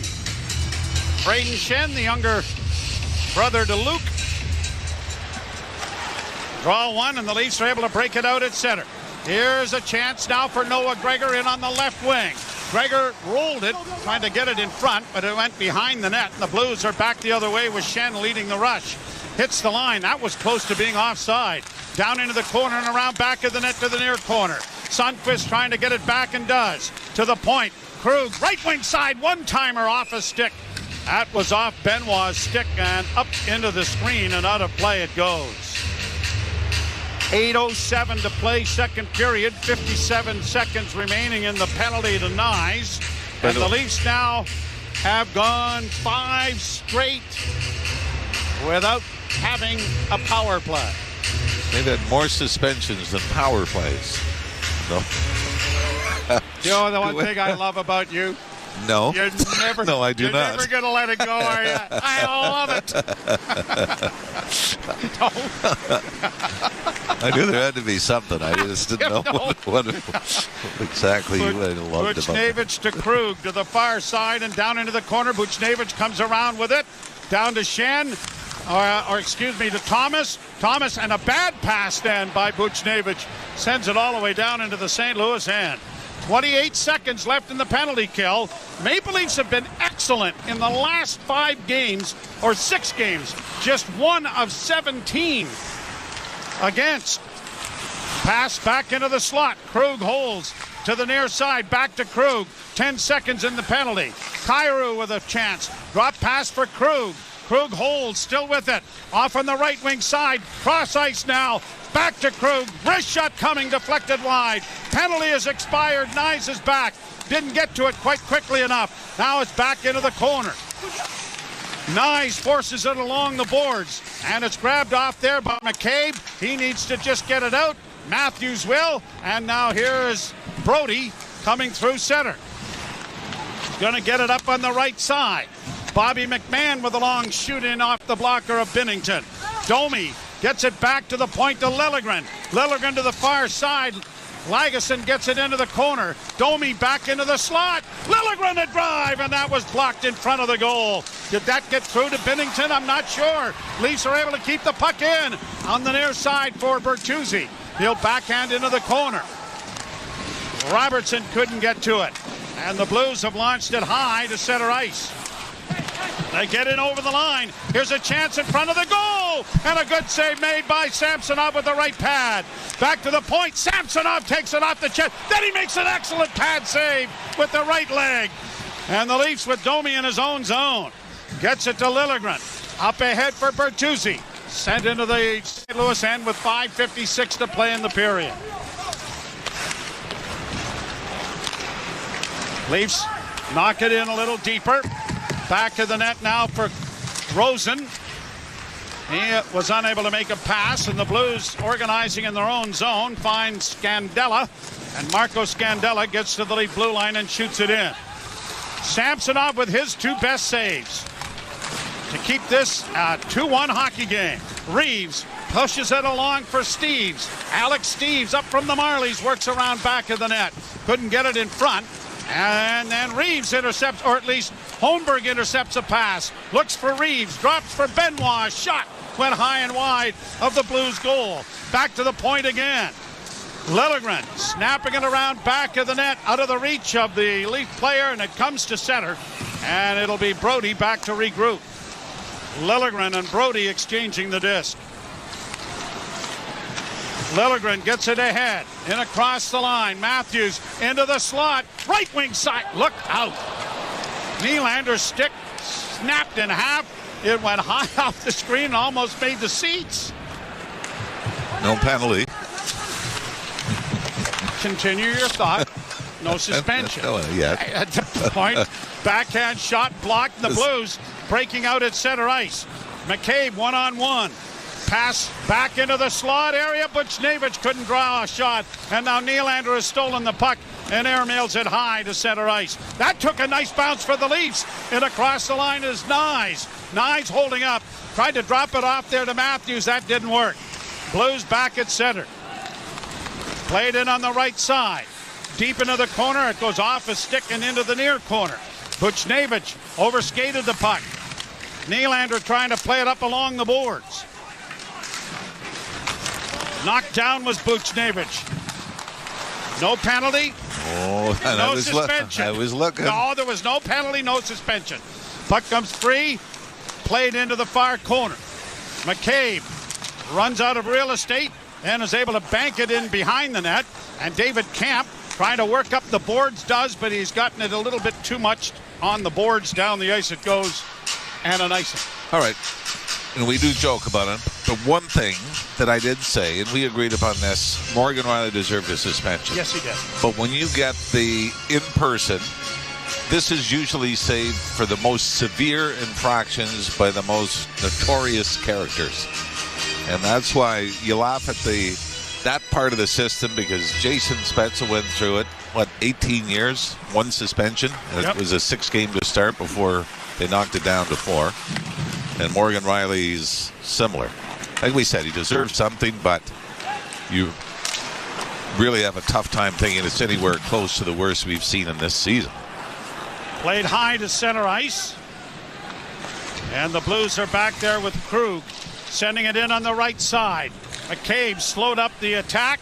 Lagesson plays it in along the boards for David Camp.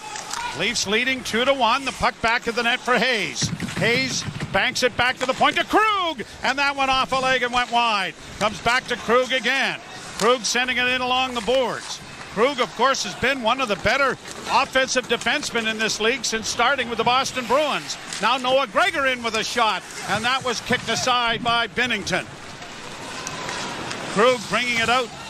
Got it in on the left wing side, brought in by Robert Thomas. The Blues are trying to get a change, and the Leafs have some skating room to bring it out. Liljegren to the red line.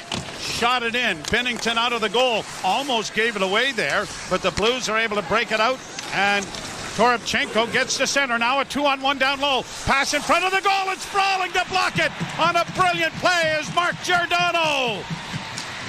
Boy, Timothy Liljegren fell, and that led to the 2-on-1 for the Blues, but Giordano bailed his partner out. Flip to the blue line and lugged out at center ice there by McMahon. Playing the parade. Oh, wait a minute. There's a penalty here. It's going to go to Parayko, I believe, for interference. Or is it a slash? Well, see, I told you so. No, I don't want it then. All right. Leafs to the power play. You're listening to Molson Leaf Hockey on Sportsnet 590, The Fan on the Maple Leafs Radio Network.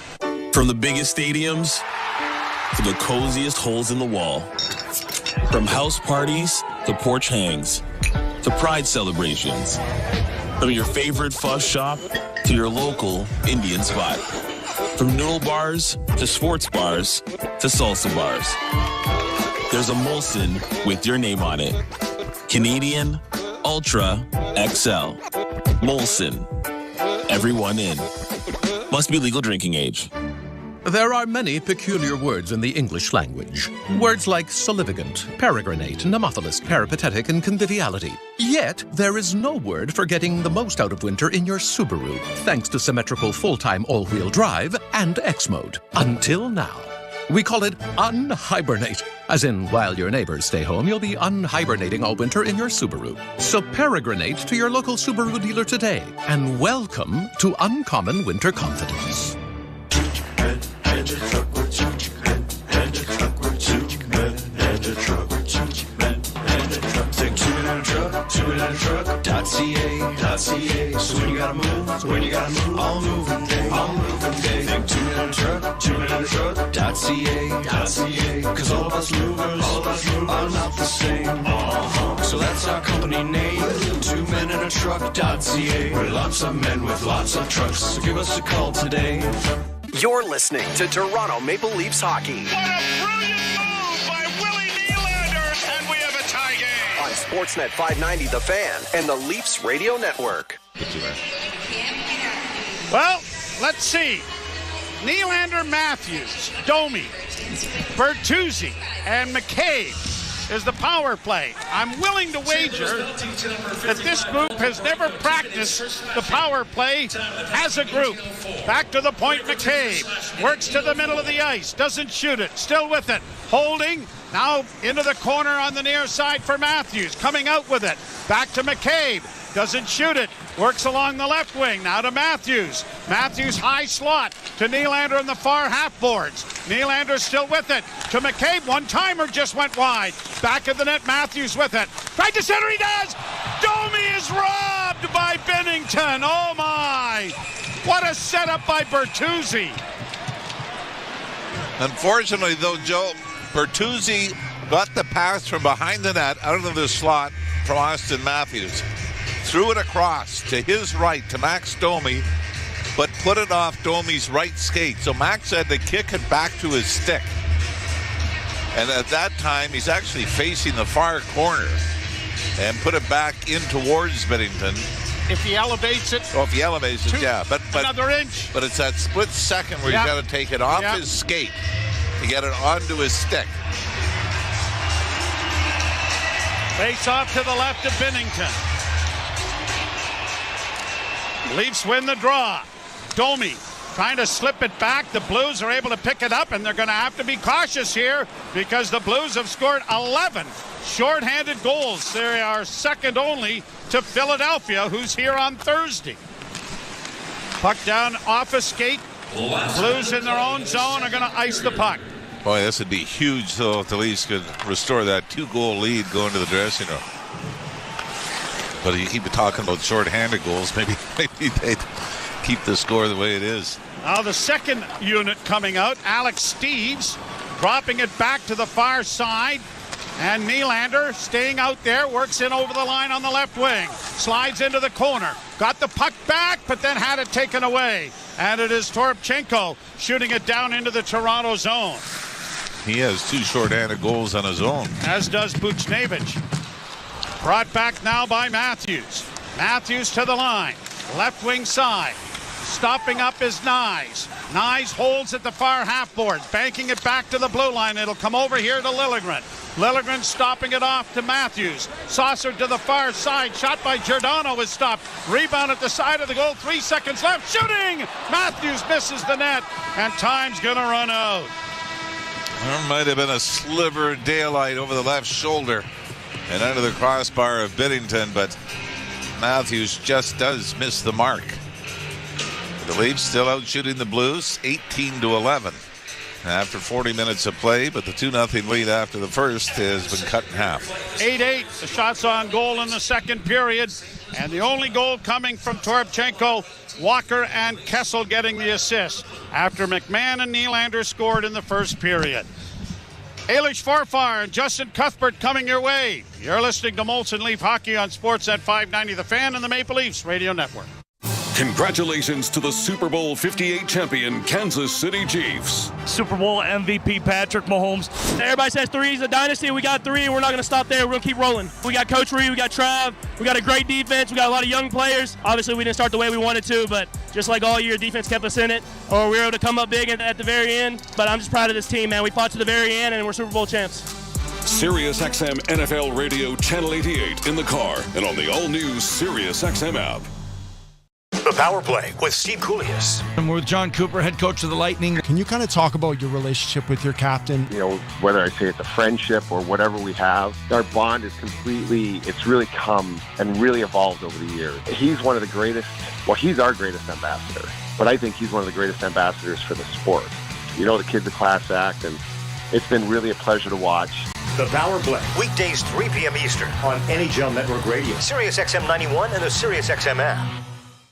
The Point with Boomer Gordon. The last 10 NHL drafts, 62 American kids have gone in the first round.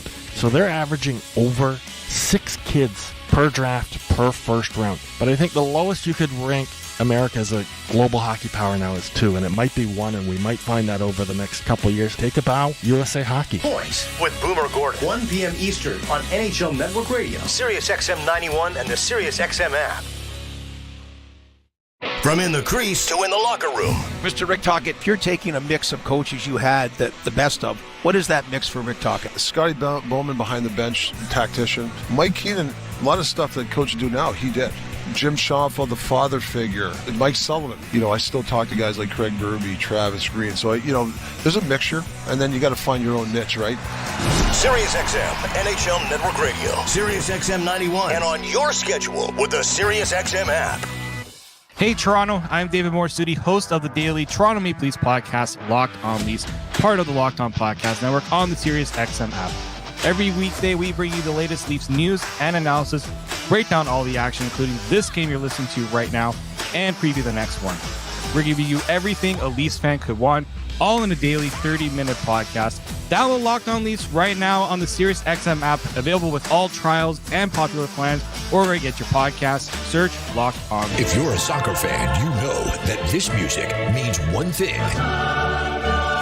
The Champions League is on SiriusXM FC. Hat-trick for Erling Haaland. Kane scores! The top teams from around Europe are battling for club soccer's holy grail. Real Madrid do what they do best. What a start for Inter! Hear all the top Champions League matches all tournament long on SiriusXM FC 157 and streaming on the SiriusXM app. Under review. The National Hockey League, it's the number one league in the world. It's a tough league. It's not shinny. I never wanted to become a league where the stars get an extra step or two. And there is a real divide with some people who go, the NHL doesn't do enough for its stars. No, what we like about hockey is it's a team game. Under review with Mick Kerr. 11 a.m. Eastern on NHL Network Radio, Sirius XM 91, and the Sirius XM app.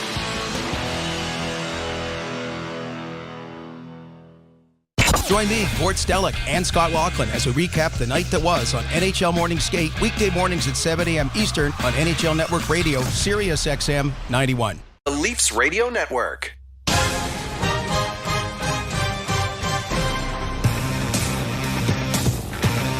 Welcome back to Molson Leafs Hockey on Sportsnet 590 The Fan and the Maple Leafs Radio Network. Maple Leafs hold a 2-1 lead after 40 minutes to the St. Louis Blues.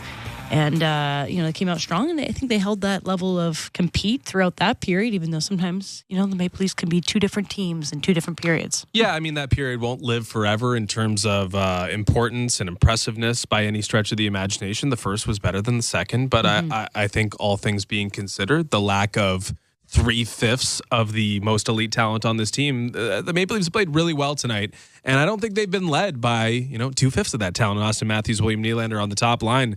I think the Robertson, Domi, Bertuzzi line has been awesome tonight. They haven't been on for a goal against either way, but they've really, really had a spark every time they've been out there. And again, we were talking about in the pregame, these are guys that are, they're hungry to prove something. How about that? They should be. But they've had their names circled all year in terms of issues and when are they gonna, what role are they gonna fill? Are they gonna be able to do anything for Sheldon Keefe? Does Keefe trust them? Well, he put 3 guys that he's had trust issues with together, and they've showed up together, and they played really, really well in this game, and they deserve to have a couple goals already, but they remain snake bitten. And Tyler Bertuzzi, after a tough first period, hitting the crossbar in that period, it just feels like it's never going to happen. But if they keep playing the way they are, it's going to happen. And Domi got robbed on a really close opportunity in front. Like Jordan Binnington, he's a polarizing figure at times for many. He made a couple of really big saves that period. Ilya Samsonov made a bunch of really big saves as well. So, I mean, the shots aren't high for either team. It hasn't been like a goal-scoring opportunity after opportunity, but the chances that have been stopped, multiple breakaways on both ends, multiple close chances, power plays. Yes, the Maple Leafs did get a power play, which never happens.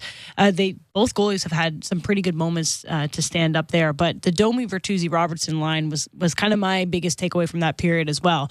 I mean, Matthews is great, and William Nylander is great, but those guys had more spark to them. Like when you're watching the game, they pop off. They're doing something different, and maybe it's just because, as you said, they have a lot of attention on them. They've had a lot of commentary about their lack of production. Obviously, Robertson's someone that has been fake traded out of this city so many times, and every time he does get an opportunity to play with the Leafs, it's like, okay, is he going to fit? Is he going to be a top 6 guy? Well, if he isn't, he doesn't have a spot here. He's not going to be like his brother, et cetera, et cetera. But it looks like he's playing with a lot of hustle. These 3 look like they're meshing pretty well for people that have they ever played together?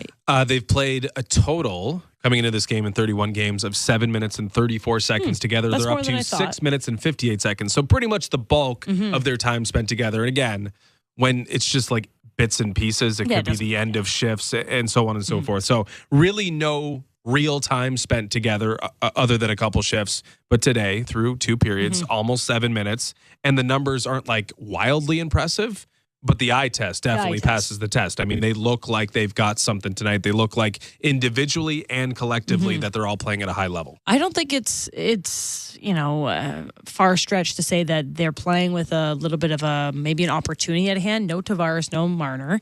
obviously they've been moved up in terms of importance, in terms of depth. Like, they're that next layer. It's not, I know Bobby McMahon scored, but it's not McMahon, Cam, Reeves, Steves. I haven't even seen Steves once. Like those are the next guys needing to make an impact. And maybe that little bit of fuel under them to say, well, you know what, tonight's an opportunity. This team came out a lot stronger in that first period than I thought. A lot of that had to do with three guys picking it up and playing a little bit harder than, or not even harder, just making more of an impact than they had previously. So eyes on them. I think that they've really been buzzing, and maybe that gives, oh my God, another chance for them to get a puck in the net would be huge. Like, we need Bertuzzi to score a goal. You mentioned you don't really remember seeing Alex Steves. Steves and Robertson are separated by 13 seconds tonight. Robertson's played 7 minutes, 28 seconds, and he's been full value for those 7 minutes and 28 seconds. It feels like he's so much more involved in that. Well, Steves, again, just 13 seconds behind. Holmberg and Reeves have already played over 6 minutes each, so it has been sort of a balanced lineup here for Sheldon Keefe. He's not really shying away from playing everybody, but we'll wonder, or I'll be wondering at least, what they'll do in the third period, what the rotation looks like, the usage, because 6 minutes between Reeves, Holmberg, Steves, seven with Robertson and McMahon. Like, they're relying pretty big minutes on guys who don't really have or haven't had firm places in this lineup all year long. I saw this hit online. Nathan Walker, like, totally clobbered Ryan Reeves, and I did not see that coming. So. And Reeves, well, he's a big boy. He's talking in about the Ridley Gregg situation, saying, it wouldn't have happened on my watch. I mean, Nathan Walker just took a run at you, knocked you on your ass, and there was a little conversation, but on your watch, well, it did happen. So I don't know. We don't need to get into the Ryan Reeves referendum again, but again, a little bit more talk than action. And if there was some action on Saturday night, I don't know, maybe Morgan Riley's not sitting for 5 games. Oh, it's funny because Ryan Reeves said he wants to make hockey violent again and get it tattooed. And Nathan Walker goes, sure, let's make hockey violent again. Tattoo you into the boards. There you go. Let's take a quick break. On the other side, we'll do the out-of-town scoreboard. A couple more thoughts before the third period. Maple Leafs lead 2-1 after 40. You're listening to Molson Leafs Hockey on Sportsnet 590, the fan of the Maple Leafs Radio Network. Unhibernate, a verb. To laugh in the face of snow because you drive a Subaru. As in, when I unhibernate, I have the roads all to myself because my Subaru has symmetrical full-time all-wheel drive and others don't. Or, the award-winning safety in my Subaru means I can unhibernate all winter while my neighbors stare longingly from their bedroom windows. Or my favorite usage, I am going to unhibernate this winter by visiting my local Subaru dealer today. Welcome to Uncommon Winter Confidence. NHLshop.ca, the official online store of the National Hockey League. And Canada's largest selection of officially licensed NHL fan gear. With unique one-of-a-kind designs by Fanatics, Adidas, and all the latest styles for every NHL team. Don't miss out. Shop now and get today's special offer. NHLshop.ca, a Fanatics experience. Every year, fans debate over the draft. Who's going first? At Chuck's, they already know. The top draft choice is that icy cold 18-ounce Molson Canadian you're holding, and it's just $4 at Chuck's during Leafs games. No wonder that at draft time, Canadians are always in high demand. Chuck's Roadhouse Bar and Grill. Food the way it ought to be. Price the way it used to be. At Bet365, we don't do ordinary. That's why we've introduced Same Game Parlay Plus. It's a game changer. Making a same game parlay across different games has never been easier because the biggest games and most popular markets are now all in one place. Check out Same Game Parlay Plus and find out why it's never ordinary at Bet365. Must be 19 or older. Ontario only. Please play responsibly. If you or someone you know has concerns about gambling, visit connectsontario.ca. Move up to Heathwood. Hi, I'm Hugh Heron. Experience true luxury at Williamsburg Green in Kitchener. Heathwood's all-brick single-family homes come with a long list of features you've always dreamed of. Gourmet kitchens, freestanding tubs, and even fully finished lower levels. Dare to compare and you'll see why it's time to move up to Heathwood. Learn more at heathwood.com.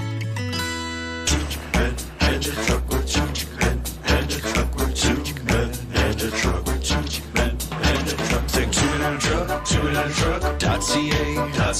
So when you gotta move, all moving day. Think two men and a truck.ca. Cause all of us movers are not the same. So that's our company name, two men and a truck.ca. We're lots of men with lots of trucks, so give us a call today. You're listening to Toronto Maple Leafs hockey on Sportsnet 590 The Fan and the Leafs Radio Network.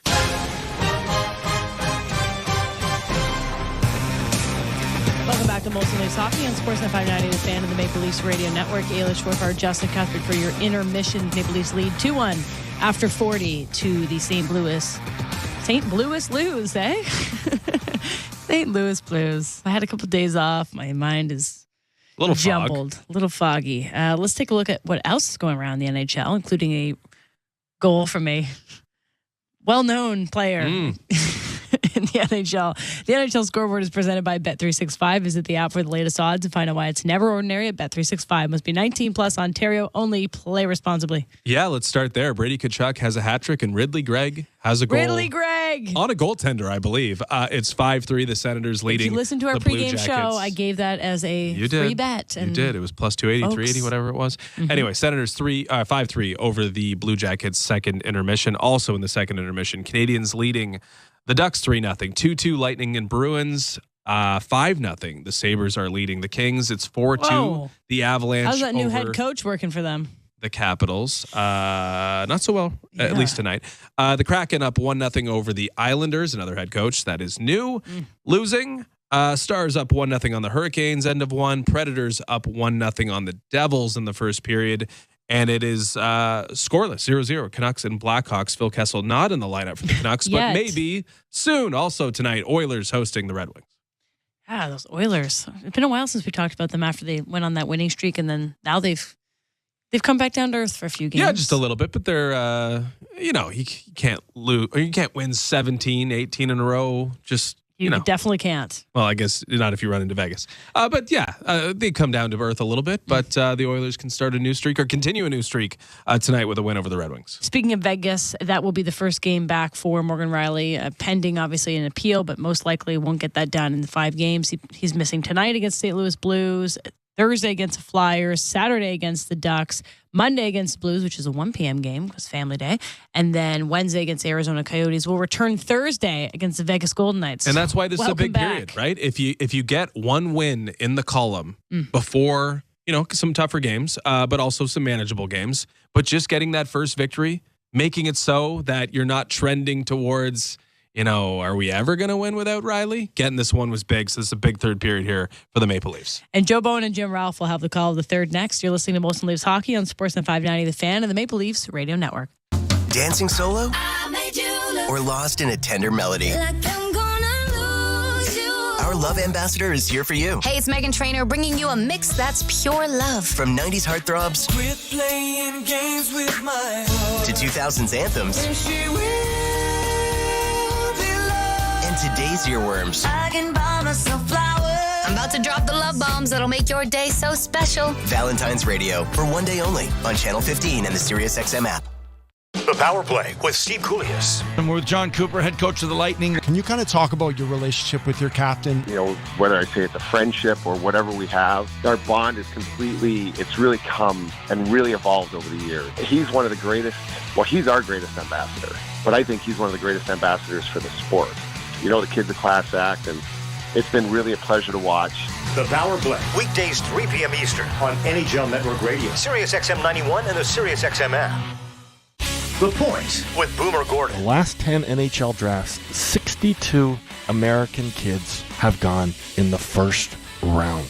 So they're averaging over 6 kids per draft per first round. But I think the lowest you could rank America as a global hockey power now is 2, and it might be 1, and we might find that over the next couple of years. Take a bow, USA Hockey. Point with Boomer Gordon, 1 p.m. Eastern on NHL Network Radio, SiriusXM 91 and the SiriusXM app. If you're a soccer fan, you know that this music means one thing. The Champions League is on Sirius XM FC. Hat-trick for Erling Haaland. Kane scores! The top teams from around Europe are battling for club soccer's holy grail. Real Madrid do what they do best. What a start for Inter. Hear all the top Champions League matches all tournament long on Sirius XM FC 157 and streaming on the Sirius XM app. The biggest names in the game. Trying to get behind Ristolainen. Walks in. Put it between his legs. Shoots it. Score! NHL play-by-play on Sirius XM. Leafs Radio Network.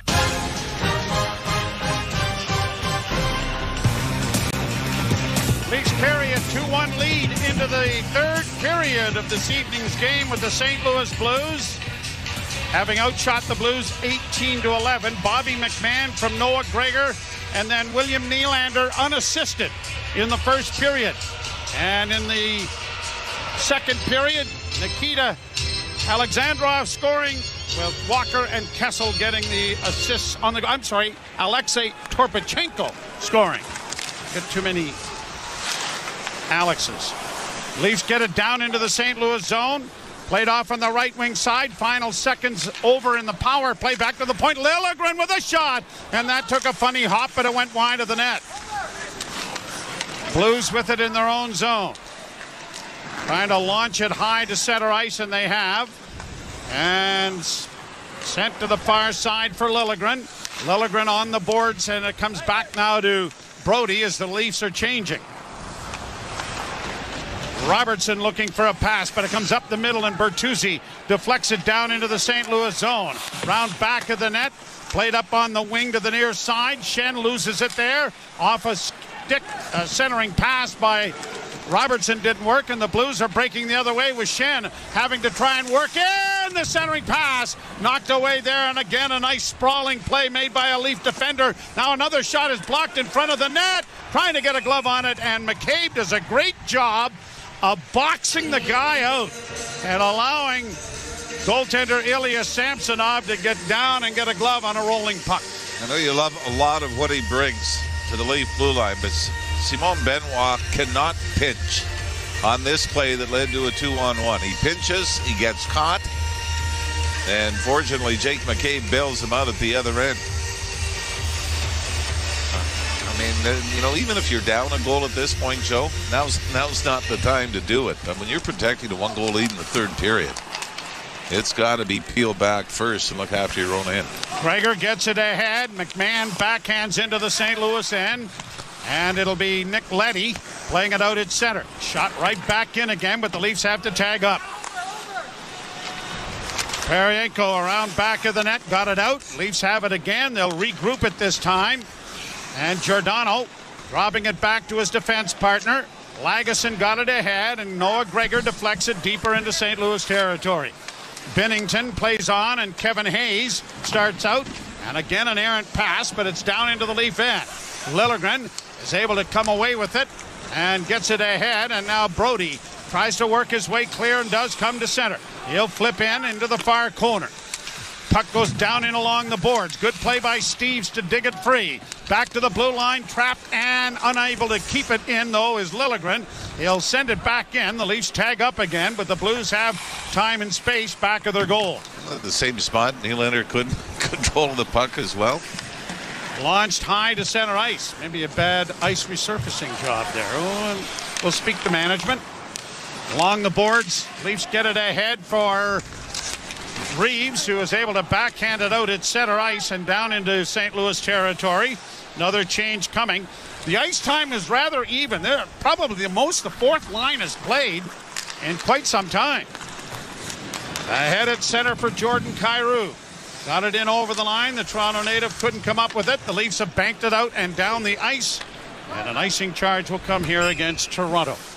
It's really this game, even I know you look at the firepower that is out of the lineup from a Leaf standpoint, but this really has been their whole season, hasn't it? Get out to a 2-0 lead, have all kinds of chances to expand on it. St. Louis makes it 2-1. You have more chances. You have a power play, but the inability to get that next one to try to put you in the driver's seat has been very elusive for the Leafs, especially here on home ice. Played at center, and Nylander working in on the right side with a sharp angle shot. A blockered save made by Binnington. Leafs trying to keep the puck in, but it comes out at center. And they'll regroup it back into their own zone, and the Leafs have it now looking ahead. McCabe stick handling his way to the far side. Still has that puck. Banks it ahead for Nyes. Nyes trying to find a man, but it's going to go over the boards and out of play. And it'll come back into the center ice area. Alex Steeves into the action here tonight, playing in his 7th NHL game. And with the Marlies this year, 38 games, 38 points, 18 of which are goals. It's always important to promote up the system instead of always doing that panic move where you feel like you have to acquire somebody. Draw one by the Leafs, kept in by Giordano. Around to the far side. It'll be trapped there by Robertson. Robertson holds, spins it back for Domi. Domi to Robertson. Robertson down the boards and into the corner. Now kicks it back at the net. Unable to get it in front. There's Bertuzzi. And the Blues trying to work their way free, and they do. Brought out by Sundqvist to center. He'll dump it down into the Toronto end. Goaltender out of the net, makes a nice little pass ahead, and the Maple Leafs are going to get it out at center with Domi. Domi to the line. Got it in deep. Round back to the net. Binnington plays it away from Nylander, and the Blues don't get it out. Kept alive there by Domi. Couldn't hook up with Nylander to get it down into the corner, or to Robertson, who got after it, but it comes right back of the net. David Camp over the boards along with Bobby McMahon. Now the Blues starting out of their own end. Got it up on the left wing. Launched down into the Toronto zone. Puck along the boards and back of the net. Liljegren punching it on the wall. Gregor was able to get a piece of that and provide no icing. Then a stolen puck back of the goal. Centering pass. Oh, and that was almost converted. Binnington coughing it up as he was near the non-trapezoidal area. Well, both Binnington and Samsonov fortunate in some giveaways tonight. Against the boards, Leafs trying to get it out. Rosen was knocked down, and a penalty coming to St. Louis. Now, it looked like the Leafs had their break a little earlier and couldn't capitalize. They'll get another one here. Minor penalty, tripping. So tripping is going to be the call. And I believe that Sammy Blais is gone for the St. Louis Blues. So face off down in the St. Louis zone, and we are now even in power plays. Does that have anything to do with Department of Player Safety? No. Oh, I just checked. No. Now, how much would the Ottawa 7-minute power play have counted toward their power play stats? You know, going in, Senators actually had the largest differential between power play time against shorthanded time. I believe it was 40 minutes. 50 minutes in around their difference. Well, they had 172 opportunities, add 3 more, and the Morgan Riley one, I guess. So, yeah, you're right.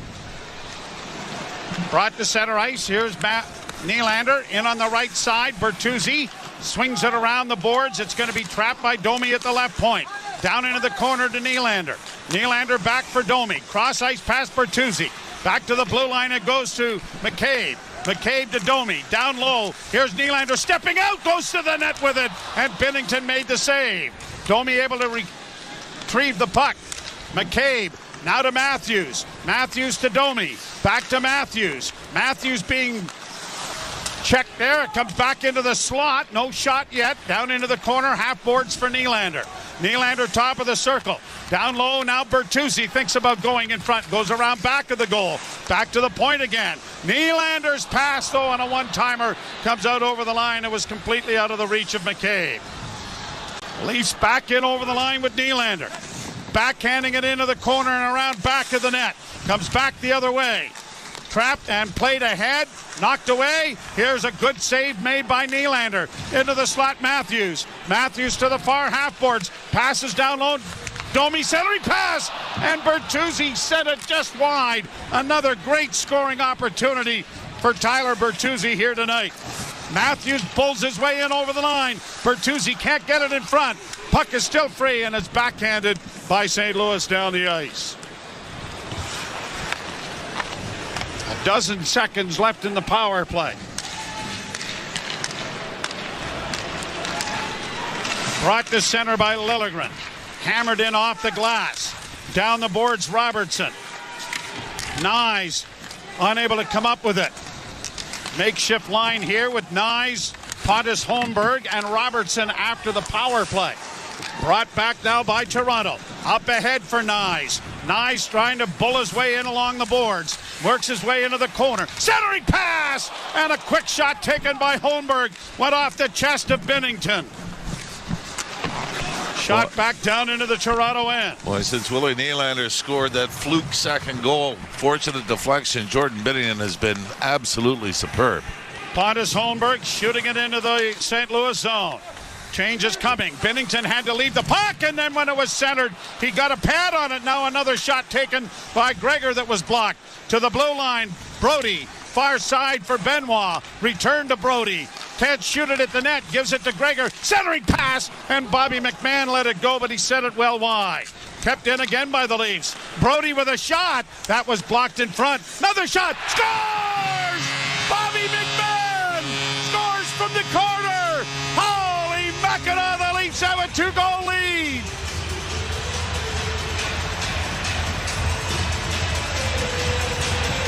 The Leafs with all kinds of pressure in the St. Louis zone.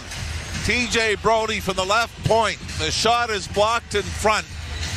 And Bobby McMahon looks for the rebound at the bottom of the circle, left wing side. And Joe, this is the perfect shot. Up over the left shoulder, far side on Binnington, under the crossbar. And the Leafs have restored the 2-goal lead that they built in the first period, 3-1 Toronto. First 2-goal effort in a game for Bobby McMahon, who has made his way from Wainwright, Alberta, through Colgate University, the Wichita Thunder, the Newfoundland Growlers, and the Toronto Marlies. And the Leafs have a 3-1 lead. Down into the Toronto zone it goes. Rung around the boards to the near side. Tipped ahead. Matthews is away. Nylander's with him. Matthews in to Nylander, and it was out of his reach. He's able to carry it down into the near corner. Nyes frees it up for Matthews. Chipping it along for Nylander. Scooped around back of the net into the far corner. McCabe decides to pinch. Grabbed off by Nick Leddy. Engaged there by the Leafs. Bertuzzi couldn't get it in front of the net. It's going to come to the line, but not out. Brody hustles to it. Bertuzzi in the far corner. Bertuzzi drops it off. Robertson into the slot. Domi works it into the right wing corner. Max with a shot. Swallowed up by Binnington and held. Max Domi has just been flying out here tonight. I think it's been 2 or 3 games now that he's been very noticeable. He scored in Ottawa a couple of nights ago. And we got into that conversation. Give me more ice time. I'll produce more versus produce more and we'll give you more ice time. Either way you slice it, Max Domi has been great. Brody and Benoit assist on the goal. Toronto 3, the Blues 1. You're listening to Molson Leaf Hockey on Sportsnet 590 The Fan and the Maple Leafs Radio Network. Let's go, football fans. This week on Let's Go with Tom Brady and Larry Fitzgerald and me, Jim Gray. I'm happy for the Chiefs because they deserved it. It is so hard to get there and win. So I just give nothing but respect to the teams that do make it that far, and certainly the Chiefs that had a lot of things on their shoulders all season. Showed a lot of mental toughness, and you could see why they fought through it. It speaks to what that organization is doing right. Listen now to the extended version of Let's Go, exclusively on the SiriusXM app, included with all our trials and popular plans. Let's go, baby. Let's go. The Power Play with Steve Koulias. And we're with John Cooper, head coach of the Lightning. Can you kind of talk about your relationship with your captain? You know, whether I say it's a friendship or whatever we have, our bond is it's really come and really evolved over the years. He's one of the greatest, he's our greatest ambassador, but I think he's one of the greatest ambassadors for the sport. You know, the kid's a class act, and it's been really a pleasure to watch. The Power Play, weekdays 3 p.m. Eastern on NHL Network Radio, SiriusXM 91 and the SiriusXM app. The Point with Boomer Gordon. The last 10 NHL drafts, 60 62 American kids have gone in the first round. So they're averaging over 6 kids per draft per first round. But I think the lowest you could rank America as a global hockey power now is 2, and it might be 1, and we might find that over the next couple of years. Take a bow, USA Hockey. Points with Boomer Gordon. 1 p.m. Eastern on NHL Network Radio, Sirius XM 91, and the Sirius XM app. Hi, this is Ray Hudson, and for all the biggest matches from club soccer's holy grail, the UEFA Champions League, tune in to Sirius XM FC 157. Radio Network.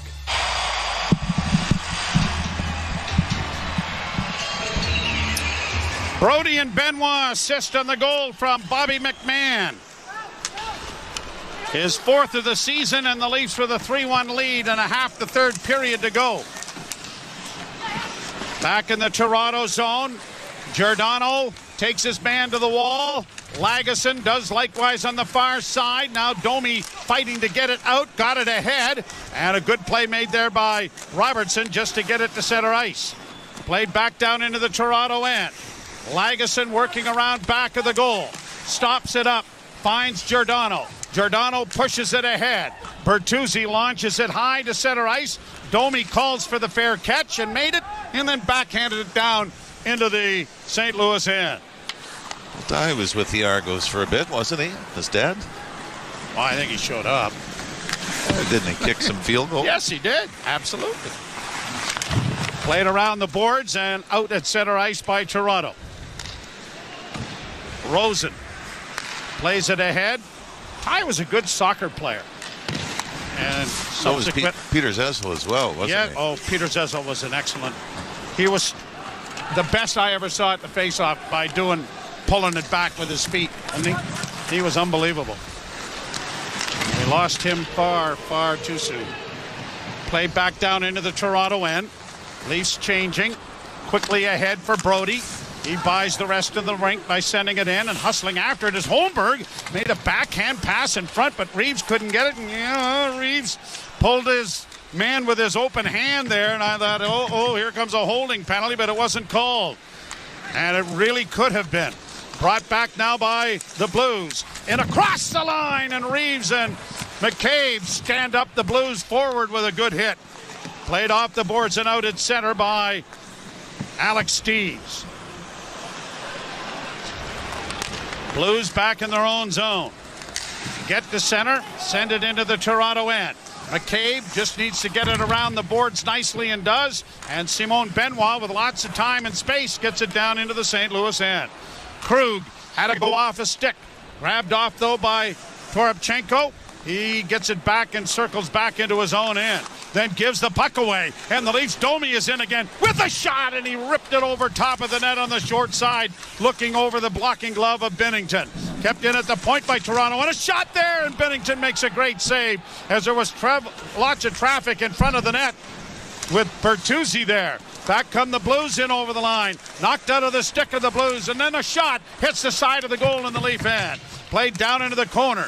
Max is after it as it comes back to the point. Near side now for Tarasenko. Had it knocked away. Leafs trying to find an opening. Nice play by Brody. He'll get it ahead. And Bertuzzi buys the rest of the rink by sending it down into the St. Louis end. 7:50 to play third period. The Leafs with a 3-1 lead. Blues to center. In on the left wing.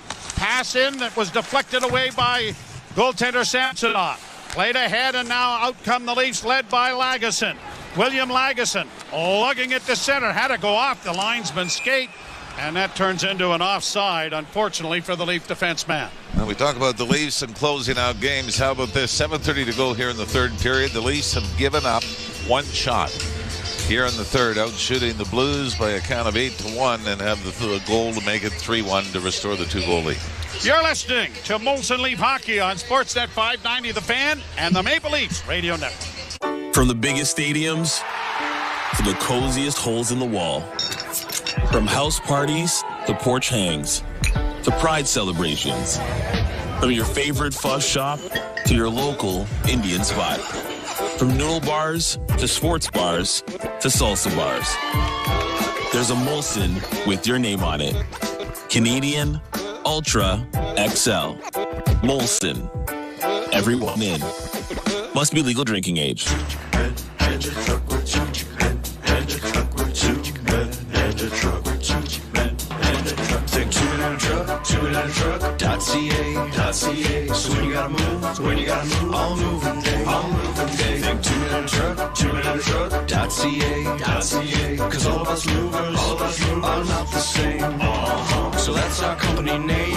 2 men and a truck.ca. We're lots of men with lots of trucks. So give us a call today. There are many peculiar words in the English language. Words like solivigant, peregrinate, nemophilus, peripatetic, and conviviality. Yet, there is no word for getting the most out of winter in your Subaru, thanks to symmetrical full-time all-wheel drive and X-Mode. Until now. We call it unhibernate. As in, while your neighbors stay home, you'll be unhibernating all winter in your Subaru. So peregrinate to your local Subaru dealer today, and welcome to uncommon winter confidence. You're listening to Toronto Maple Leafs hockey on Sportsnet 590 The Fan and the Leafs Radio Network. Maple Leafs 3, the St. Louis Blues 1. 7.5 minutes to go. Third period. The Leafs are without Mitch Marner, Callie Yarncrook, Connor Timmins, Morgan Riley, John Tavares, Mitch Marner. Quite a lot of the roster is not available. You go back to some of those playoff runs in the early 2000s when they'd lost Sundin and a number of key players. Darcy Tucker. Yep. And a lot of guys stepped up. Sure did. Laid down into the Toronto zone. It comes back to the point. Nick Leddy gets a shot away, and it's high and wide of the Leaf goal. Hustling into the corner is Benoit. Trapped there. It comes back in along the boards. Benoit getting it to McCabe. McCabe up on the wing to the blue line, but the Leafs don't get it out. The puck comes free on the near side. St. Louis with Schenn getting it around back of the net. McCabe chases after his man. Rosen tries to get it back to the point and does to Nick Leddy. Leddy's pass, though, is intercepted, and now the Leafs with some time and space get it out at center and get it to the line, but not any deeper. Gregor hits to the bench. Leafs are changing. David Camp doing likewise. Gregor skated well tonight, hasn't he? Yes, he has. Brought to center ice now by the Blues. In on the left wing. A shot goes wide of the Toronto goal. Puck on the near wall. Cleared to the line, but not out.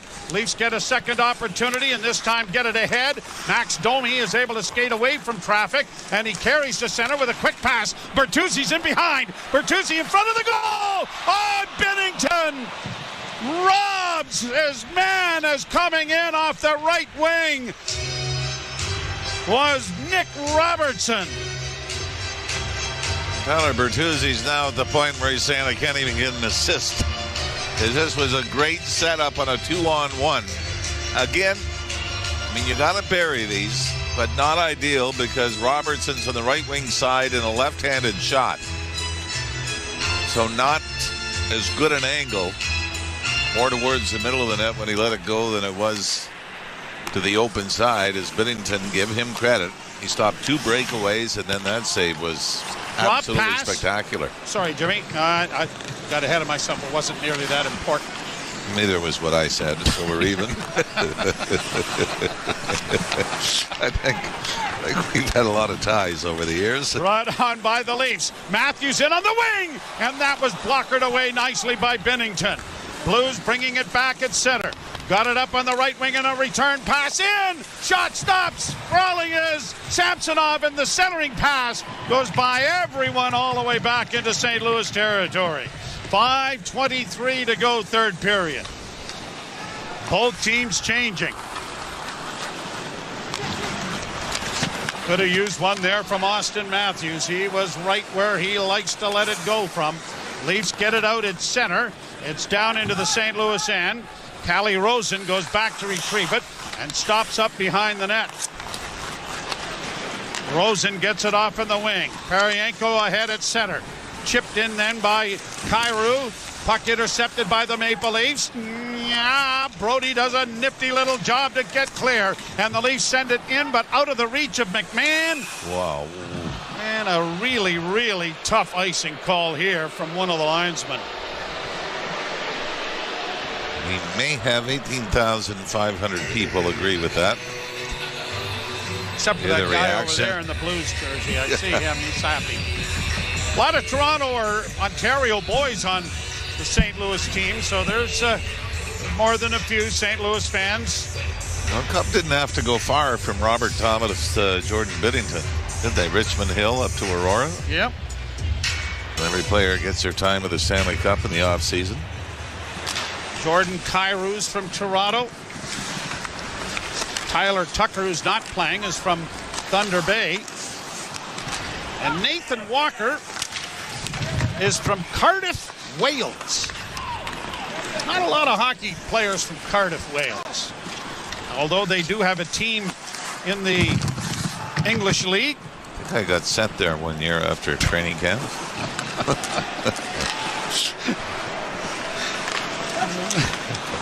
Pass intercepted by the Leafs, and a play down off of Reeves goes into St. Louis territory, and tick-tock, tick-tock.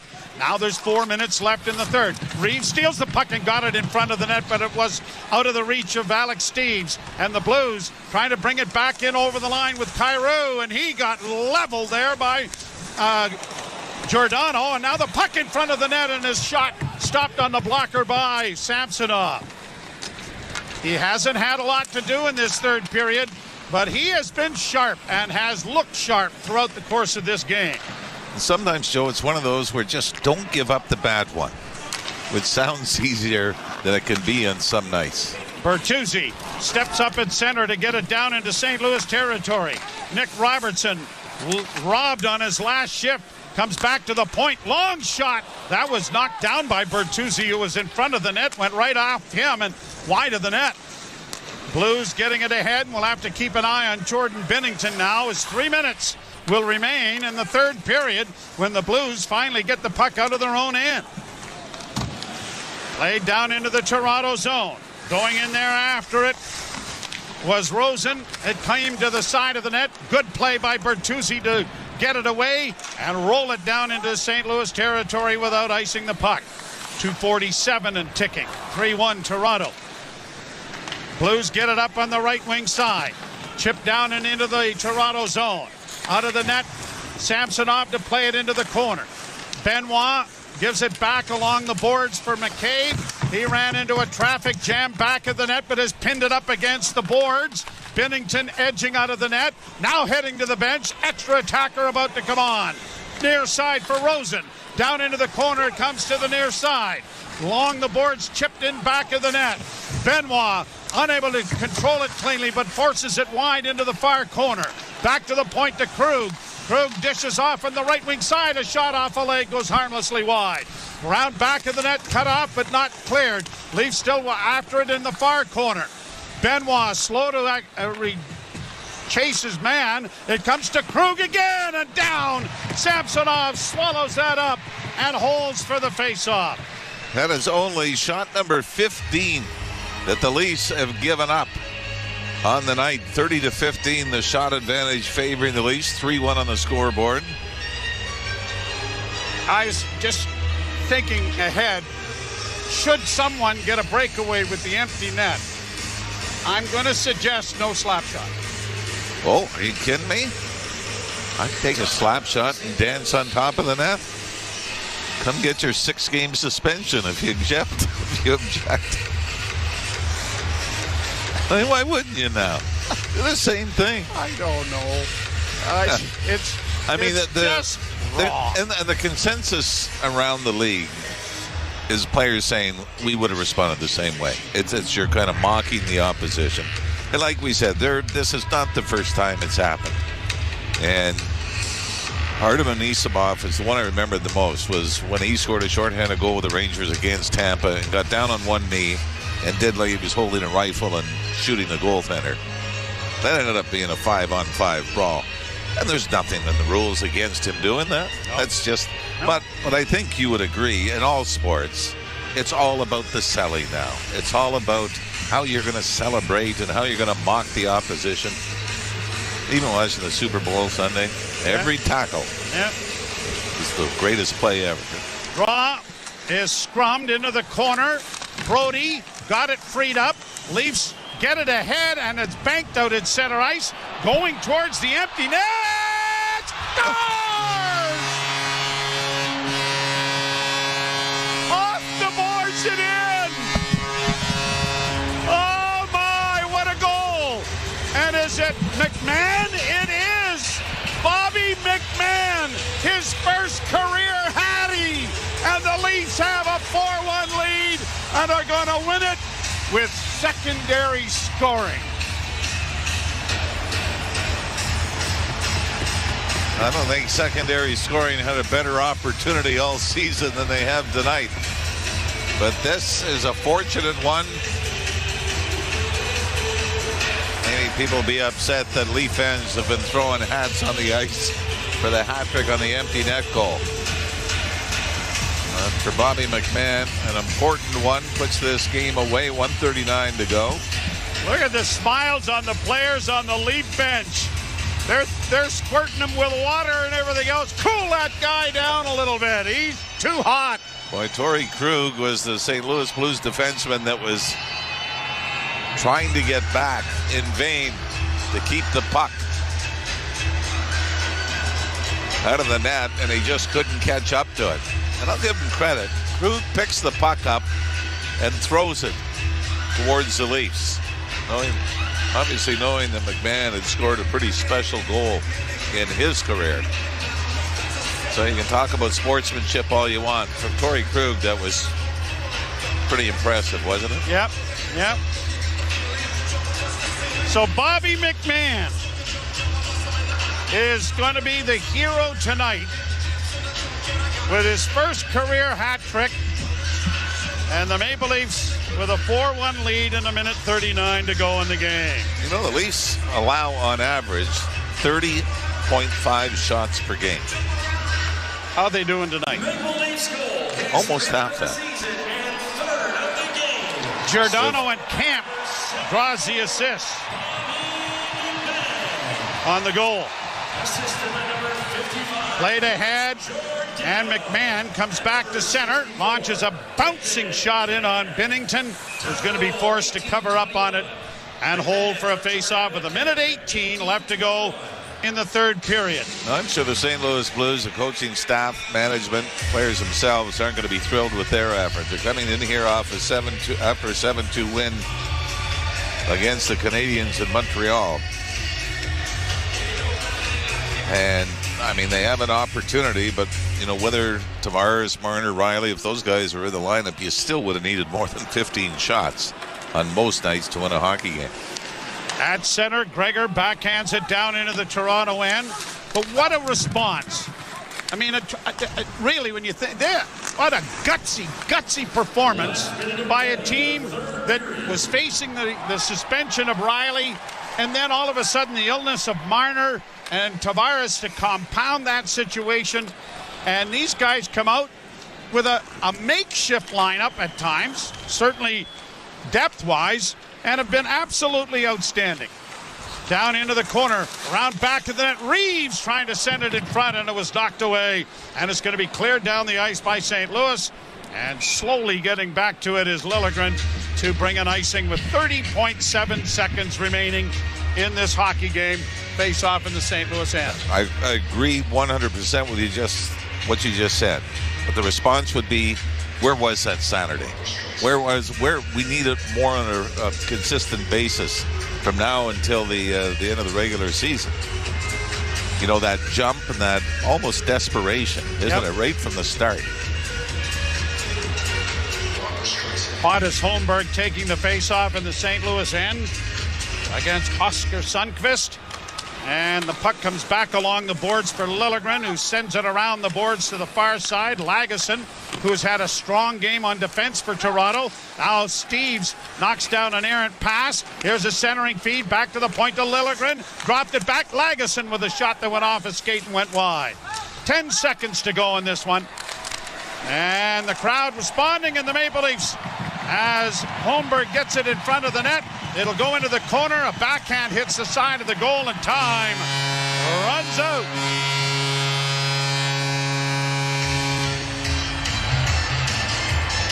Two in the first, two in the third. And that's enough for the Maple Leafs as they give up just one goal on 15 shots. And the Maple Leafs are winners by a score of 4-1. They answered the bell, and again, we talked about how it really has been a two-line team all season. All of a sudden, they're forced to spread things out, and the guys that got the extra ice time are able to come through for them. Obviously, Willie Nylander scores a goal in the first period, which was a broken play. And a fluky goal. And, Bobby McMahon scores the other three. And then you had some pretty impressive performances, I thought, from Max Domi to Noah Gregor. Tyler Bertuzzi, you almost think if he scores one, he might score 15 in the next 3 games. But still, the opportunities were there. And Ilya Samsonov, it was a tough game. When you look at Binnington, made a lot of great stops. 2 on the breakaway, made a great save off Max Domi in the second period. And Ilya Samsonov sitting down there going, oh no, it's a 1-goal game. This guy's standing on his head. You know how many shots you have at one end as opposed to your end. And you're thinking, I can't give up the bad one. And he didn't. And sometimes that's the key, especially it was 2-1 for a long time before the Leafs were able to pull away in the third period. Molson, 3-star selection. Who have you got? We'll start with star number 3 on the night. Andrew Holland, Noah Gregor. We're going to go with him. He said that he had been skating well. He was good in the penalty kill for the Leafs. Noah Gregor, star number 3. Star number 2, you know what? Let's throw it to Ilya Samsonov. He's had a tough season. Was great before the All-Star break. Not as sharp coming back until tonight. In a game that they needed to win after the loss in Ottawa, he only gives up a single goal. 14 out of 15 shots. I know it sounds like we're doing him a favor, but that's the performance they needed. Just the 1 goal against. So he's star number 2. I'll let you pick the first star. Thanks. You want to check your notes? Bobby McMahon, the young man who is well-traveled and the pride of the Newfoundland Growlers, scores his very first career hat trick here tonight to power the Leafs to a 4-1 lead. Honorable mentions, I'm going to give 2. One is Max Domi, and the other one I'm going to give to is William Lagesson, who caught the puck up and had some difficulties in previous games and including games, Saturday. Yep. Including Saturday, I thought was very steady, skated really well, and played well. So I'm going to give those 2 honorable mentions, but I couldn't agree with your stars more. I'm with you in the sense that it was a night where you needed a team effort, and you were able to get it. And sometimes the fear of embarrassment can motivate you as much as anything. And I think from a Leafs standpoint, they said, boy, if we're missing, half of our core 4, well, more, 3/5 of your core 5. Yep. Everybody is going to have to be their absolute best to have a chance to win a hockey game, and they came out and played with that desperation. But like we said, you hope that it becomes a bit of a turning point where you say, okay, this is the formula. Yeah, you get the suspension. You can feel sorry for yourself, and you can be upset and say nothing's going our way right now. Well, best way to respond is go out and play a game like this. Let's just go out and work. And they did. At any rate, 4-1 the final. Join Jimmy and I when the Philadelphia Flyers are in town on Thursday night, 7 o'clock here at Scotiabank Arena. The Leafs a winner, 4-1. You've been listening to Molson Leaf Hockey on Sportsnet 590 The Fan, the Maple Leafs Radio Network. What's up? This is Usher. Slip into 3 decades of electrifying hits. Songs from me that you know and love. And unmistakably smooth vocals. Usher Radio. The stories behind his songs and a personal intro to his new album. Coming home. Good, but we still good. Usher Radio. Check me out. Happening now for a limited time on Channel 79 and the all-new SiriusXM app. Get closer to everything that moves you wherever you are. If you're a soccer fan, you know that this music means one thing. The Champions League is on Sirius XM FC. Hat-trick for Erling Haaland. Kane scores. The top teams from around Europe are battling for club soccer's holy grail. Real Madrid do what they do best. What a start for Inter. Hear all the top Champions League matches all tournament long on Sirius XM FC 157 and streaming on the Sirius XM app. Under review. The National Hockey League, it's the number one league in the world. It's a tough league. It's not shinny. I never wanted to become a league where the stars get an extra step or two. And there is a real divide with some people who go, the NHL doesn't do enough for its stars. No, what we like about hockey is it's a team game. Under review with Mick Kerr, 11 a.m. Eastern on NHL Network Radio, Sirius XM 91, and the Sirius XM app.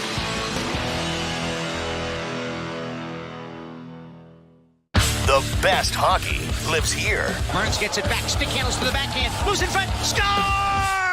NHL play-by-play on Sirius XM. On tree branches, wayward baseballs flying towards second-story windows. Desjardins Insurance is helping Canadians through it all. Is there nothing this large and friendly ally won't do for neighbors in need? Never before have we seen insurance with a heart so big it shows. Desjardins Insurance, home and auto. Learn more at desjardins.com/heart.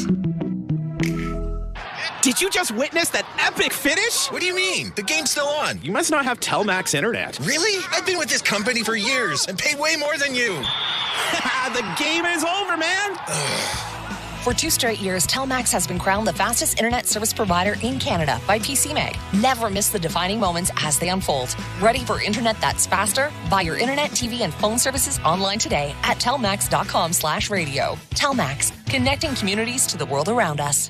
On an MSC cruise, beauty is everywhere. It's in the thrill of a water slide, top-notch entertainment, and in quieter propellers. It's in the sunset and that toast on your very first night on board.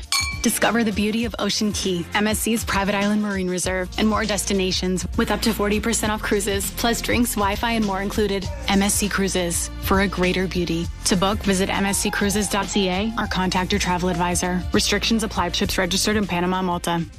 Protecting your home or business is your top priority. It's also ours. Superior Door and Gate Systems create custom solutions based on what you're looking for. We specialize in perimeter fencing, automatic security gates, pedestrian security gates, even retractable bollards. Everything's done by our in-house employees, including your design, manufacturing, and 24/7 support. This ensures your installation is seamless. Superior Door and Gate Systems, because security can only be measured by what it will save you.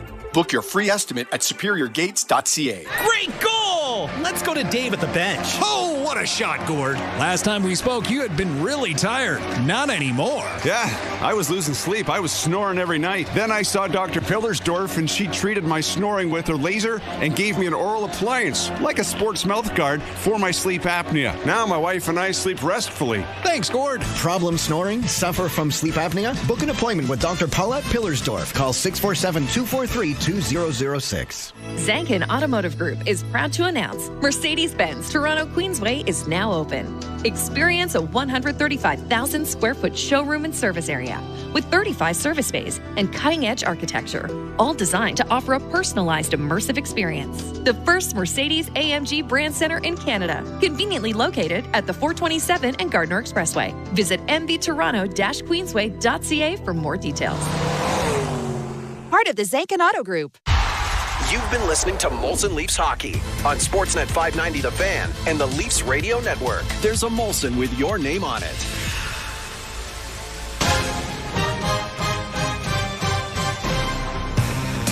Welcome back to Molson Leafs Hockey on Sportsnet 590, The Fan of the Maple Leafs Radio Network. Maple Leafs and Bobby McMatthews with the big win tonight against the St. Louis Blues. And you better get that trademark soon, because if he keeps scoring hat tricks, that thing's going to be thrown around a lot. A big 4-1 win, shorthanded, lots to break down. We'll let Leafs Talk do that. But before we do, let's take one final look at the NHL scoreboard presented by Bet365. Visit the app for the latest odds and find out why it's never ordinary at Bet365.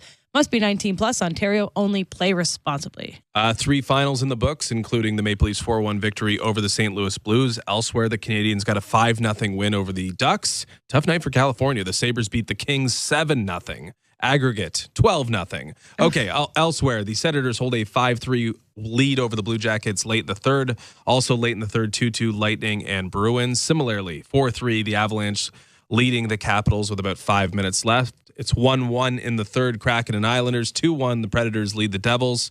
2-2 Stars and Hurricanes in a potential Stanley Cup matchup. And the Canucks have a 1-0 lead over the Blackhawks in the second, while the Oilers have 2 early goals, 2-0 over the Red Wings early in the first period, or midway through the first period. All right. Bobby McMahon, first career hat trick. Big vibes night, right? It's a big vibes time night. Vibes night. Shorthanded, get a victory like that. Bobby McMahon hat trick. Only good vibes. Best of vibes coming up next with Leafs Talk with JD Bunkus and Sam McKee. Thanks for listening to Molson Leafs Hockey on Sportsnet 590 The Fan and the Maple Leafs Radio Network.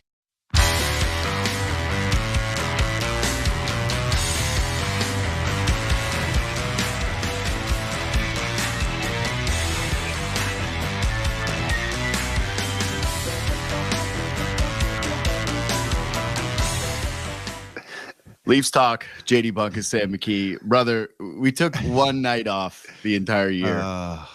We take one night off, and boy, did we pay the price. The DMs for the boys at JD Bunkus, at Sam McKee were popping. I thought I was popular. I was at Ennis's 40th birthday on Saturday night. I looked at my phone, like, ooh, look at me. People want to talk. And all it was people ripping that we took one night because it happened to be Morgan Riley cross-check night in the rebirth of the Battle of Ontario.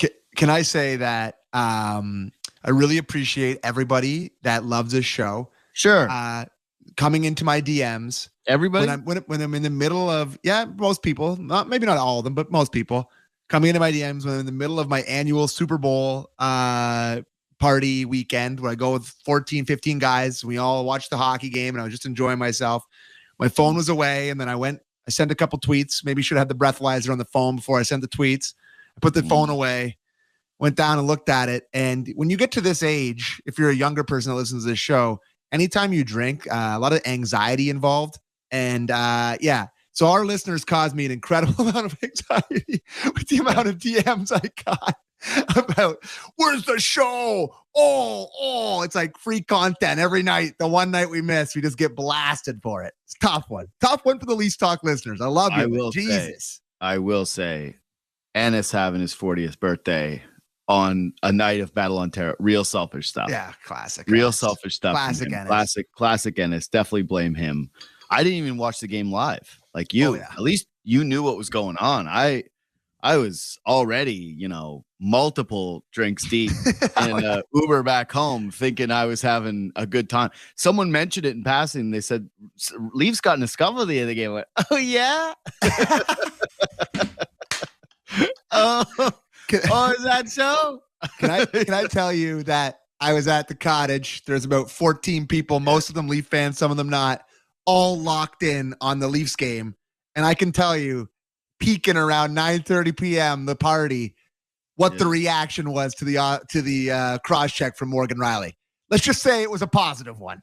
Let's just say it was enjoyed by the fellas. Okay, listen, this is a good way to start because. Listen, it's Leafs Talk, and the Morgan Riley suspension came down today. Yeah. I thought tonight was an excellent game for the Maple Leafs. Just a really, really quality performance. And a good reminder to Sheldon Keefe that the rest of his guys can actually play NHL hockey and that he won't melt if he ends up having to play some other guys a few extra minutes every given night, or that he actually gives some other dudes some opportunities. I do want to get into this, but the Morgan Riley suspension gets announced right before the game starts. He gets 5 games. Most people thought it was going to be 6, right? Most people thought it was going to be 6 games. I think Elliot Friedman had a really good article that was up on sportsnet.ca, just basically going through the history of these things. Yep. And there was only 2 going back to, I want to say 2014, where they didn't result. The in-person hearing didn't result in 6 or more. So chalk up Morgan Riley to that.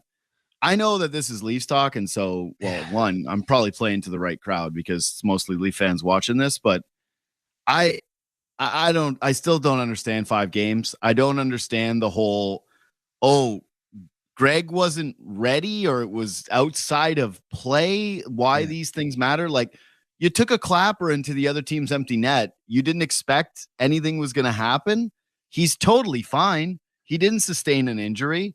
In fact, the Senators are making light of it with Valentine's Day jokes because they know that it's no big deal. I don't have an issue whatsoever. I've said this multiple times now at this point on my own podcast with what Greg did, but for him to be thinking like, and I had no idea that someone would ever come up to me and try to cause me any harm after a play like that. It's ridiculous. I think it's an embarrassment for the league. It would be fine if they were consistent with these cross checks, but you can go find 1,000 different ones. And frankly, Morgan Rielly is one of the only guys on this Leafs team that you just cannot question whatsoever when it comes to the care factor and the get it factor. Mm-hmm. And when he comes back to play for the Toronto Maple Leafs at home against the Vegas Golden Knights on, I think it's Tuesday the 28th, he better get a standing ovation.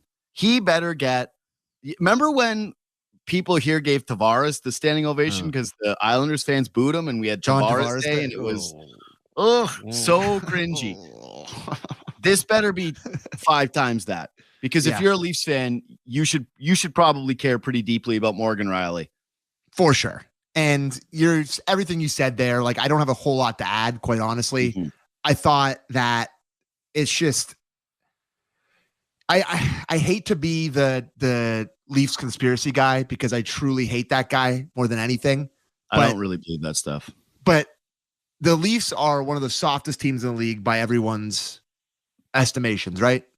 That people look at them as a team that doesn't retaliate, that doesn't really play dirty. They are one of the least penalized teams in the league. And it's just, to me, it's like, why do they have the most suspensions since 2017, 2018? Why are they number 1 in the league? I don't understand it. It just feels like every one of these suspensions that they get seems like they're always 2 games heavy to me. To me, this is a 2-gamer or a 3-gamer. It's very easy. You don't have to call the in-person. It's just they're always a little heavy. And I don't necessarily understand why. Like, I guess it's just the factor that there's people like us where it's a flashpoint moment in a Hockey Night in Canada game where everyone's watching, and then there's 2 full days of discourse before they actually announce it, and they feel like they have to pander to other fans or other teams or whatever it is. I don't understand it. It's not like I'm like, Peros hates the Leafs. You know, it's Colton Orr knocked him out, and now he hates the Leafs because of that. Like, I'm really not that guy, but it just feels like these suspensions are always a little extra for the Leafs, and I don't necessarily understand why it is, bud. It's a little weird. Like, I'm ready for all the theories, but I guess it's just the discourse. Well, I mean, part of it is that Nazem Kadri went crazy twice, and that those are taken into account. So, and then one of them is Jason Spezza, which was, again, in my opinion, too many games. Yep. Right? Like, got too many, but one that was probably only 2 or 3 above. Matthews should have been a fine. Matthews was like, I've seen way worse than that. Should have been a fine. Should have been 1. Like, it just feels like it's always 1 or 2 extra. So that's all I'm getting at. I don't want to go over and relitigate all of these. I don't believe in conspiracy stuff whatsoever. I do think that there's a little bit of, like, dude, the amount of coverage that this thing got and the fact that we're still doing it right now, and I'm going to be doing it again tomorrow on my show. Join the club, buddy. I think that this has been the most discussed play since Bertuzzi, honestly. Like, this has been done to death for 3 days. But now we have some finality with it. And now hopefully all the people who thought it was the worst thing that they've ever seen and thought that maybe they needed to turn off hockey, or that Morgan Rielly was completely unjustified and a vicious goon and thug and who's trying to ruin the spirit of the game. Now they have some justice. Now they can rest their head on the pillow tonight knowing that they don't have to see horrible Lady Bing nominee Morgan Rielly skating around the ice anymore, terrifying the children. Anyway. So, I mean, I guess he should have just punched him in the face. Should have just punched him in the face, right? It's like, and it's like, we move on. Him. Well, apparently if Greg was facing him and he cross-checked him in the throat, then it's fine. Like, if he cross-checks him in the throat. He looked right at him. Get your hands up. What do you expect? He was looking him in the eye. He looked at him and he's like, here we go. And he's like, what'd you expect? This is the biggest hot shot move in league history. Like, what are you doing? Read the report and you will laugh your ass off. Anyways, the Leafs are without Tavares tonight, Mitch Marner, late scratches. And Morgan Rielly's out with suspension. And your first thought is, holy crap, how are they going to survive this one? How are they going to end up looking this one? What was your first thought? They're definitely going to win. Yeah. Which is sad. It's always these kind of games, man, where it's like, I thought with Rielly out, I'm like, oh, that's one thing, and he's out, and maybe they'll galvanize around that. But when those 2 other guys went out, I went even further. I was like, they they always come together in these weird situations where they have to elevate their game and there's something to rally around. It's just a really weird, sort of unquantifiable thing about this team where it just these weird little adversity spots, they seem to play well. And then when everyone expects them to dominate a team, they play like crap.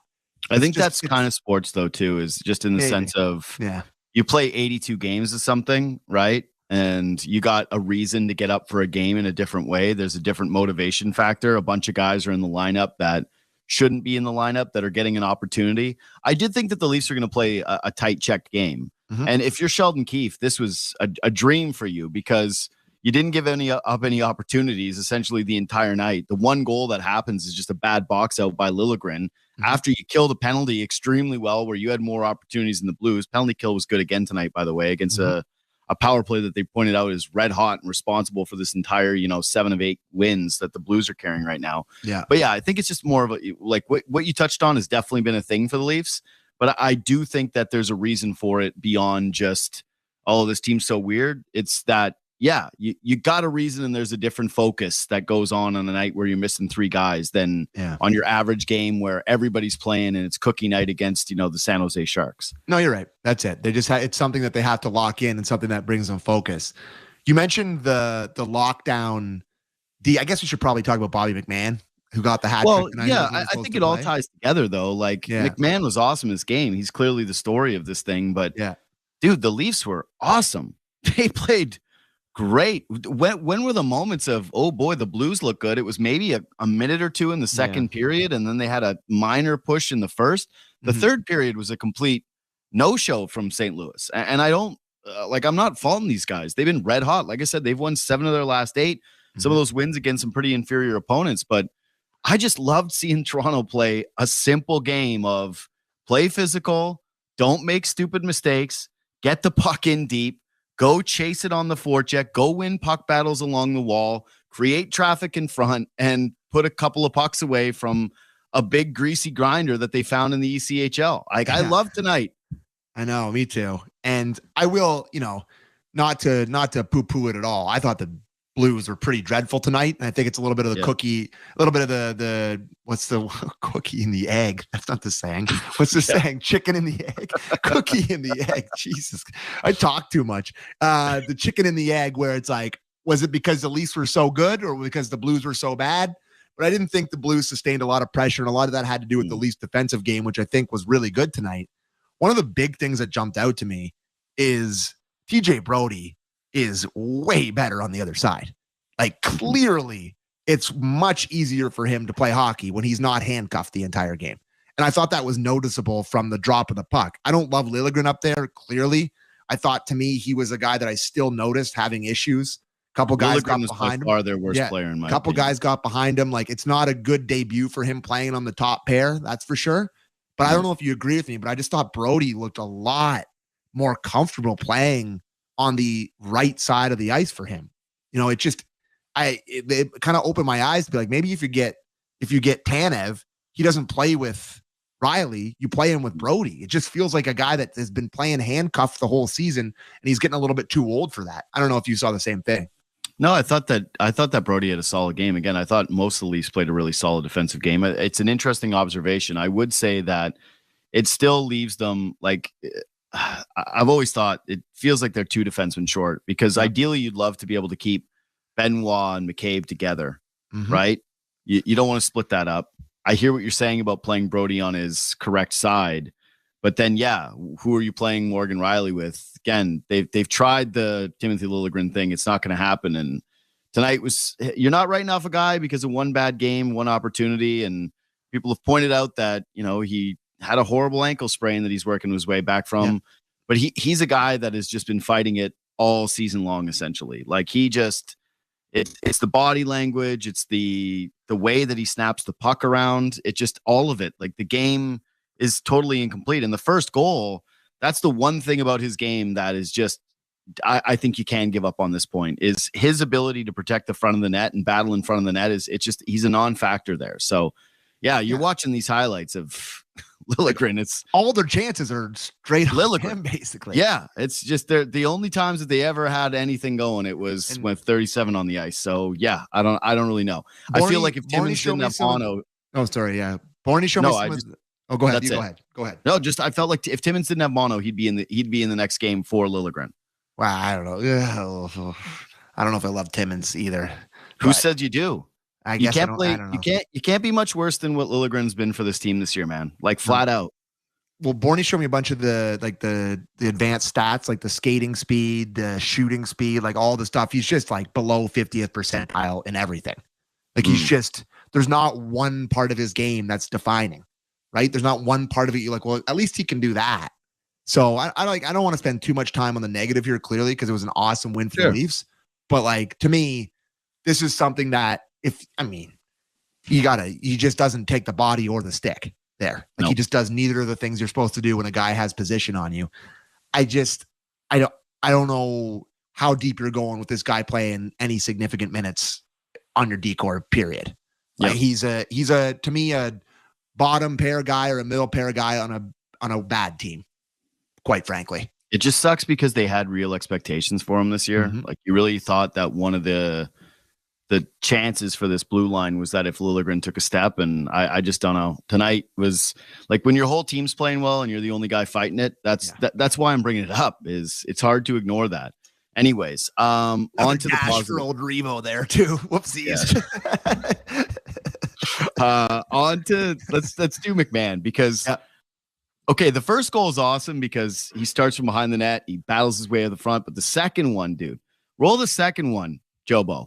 Leafs have at this point 2 breakaways and a Domi opportunity where it's just sitting on the goal line and you just basically punch it anywhere it goes in. And the game had this real feel of, oh no, you're out playing these guys and you can't buy one. And then the kid just posts up, battles, doesn't quit on the play, and picks it. This is a beauty.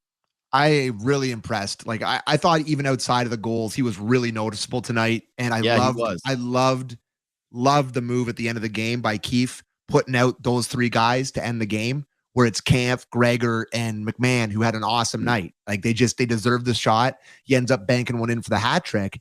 But this was his reputation in the minors. Like they've brought him up. He's clearly a big body. He's being asked to, I think, do a different thing than he usually does. Like they're trying to use him as a more of a physical guy. You remember him getting in the fight after he hammered, who was it, on the Ducks from behind or whatever? I think maybe it was the Ducks. Forget who it was that he nailed. He's really trying to do a different type of role, but he's the type of guy where the puck lands on his stick in a good spot. Like that's an elite finish, man. Falling away, cross body, bar down. Like that's beautiful stuff. And it's a great story for a guy who wasn't even supposed to play. That's awesome. Like if these 2 guys hadn't been sick, he doesn't get in the lineup tonight. And it's just, he goes in there, has an excellent game, clearly his best game as a Leaf, like outside of even the hat trick that he had. Jobo was telling us he had 13 minutes. I mean, that's got to be a career high for him playing. That was a lot. The big thing was that he had 5 hits tonight. Yeah, he was running around like he just really, really noticeable. I loved his game, even outside the hat trick, like I said. And this is just a huge, you said it right off the hop before we got into the Riley stuff. It's just an eye-opener night for Keefe that you have other guys that you can trust in different situations other than the big boys. You really can. Top thing in my list tonight is this is the biggest takeaway from tonight's game. If you're Sheldon Keefe, you cannot come away from this game and then when the other guys return, treat the team the same way. You know, I had Cam Jansen on my podcast today, and we were talking about Craig Berube because he's a St. Louis guy. This is the team that fired Craig Berube. That's the reason that we're having these chats, is because St. Louis fired that guy. And what's one of the messages that I keep getting from guys that know Craig Berube? It's that he gets everybody on the team feeling like they have a role and they're involved.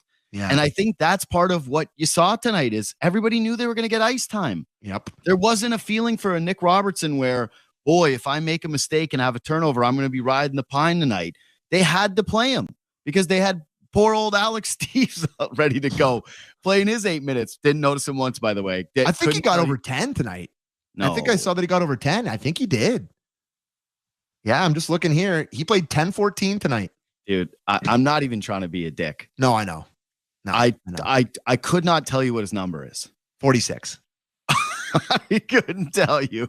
I didn't notice him one time in this game. Who are you? Daryl Sutter? What number is he? I'm telling you, dude. I'm not trying to be that guy. I just that entire game, there was not one moment where I went, "Oh, Steve's." I swear to God, he might be a Spectre.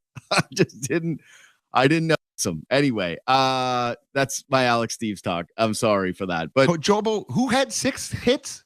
Steves had 6 hits, or no? Steves had 6 hits and led the team tonight. Well, I have it here is that Bobby McMahon had 6 hits. Oh, okay. Anyways, I thought that was a confusing one. Anyways, continue. No, either way. Point is that I just thought everybody did well with the ice time that they had tonight, right? Like team played easy. It was a simplified game plan, and you got to see Max Domi play with a little bit of skill. Their line had some chemistry. They were going. Poor Bertuzzi is again completely cursed. I've said petition for whoever's cursed this man to please lift it. For the love of God, someone's got to get. He's got to do the Kyrie Irving, burn the sage, and walk through the arena. Like there's no other choice for this guy at this point. The first one was insane. Yeah.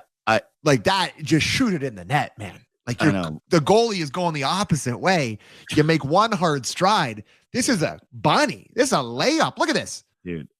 Oh my God. Like he's never going to score again. The worst part is he's chasing the puck after, and he's just like falling down, facing it, because he knows he's like, please just give me another chance. Please, just one more chance. One more chance, for the love of God. He falls down, I think 3 times after. Just look at him. He's just chasing it. Please give it back. Oh my God, please give it back. Oh, please, please, please. Oh, please.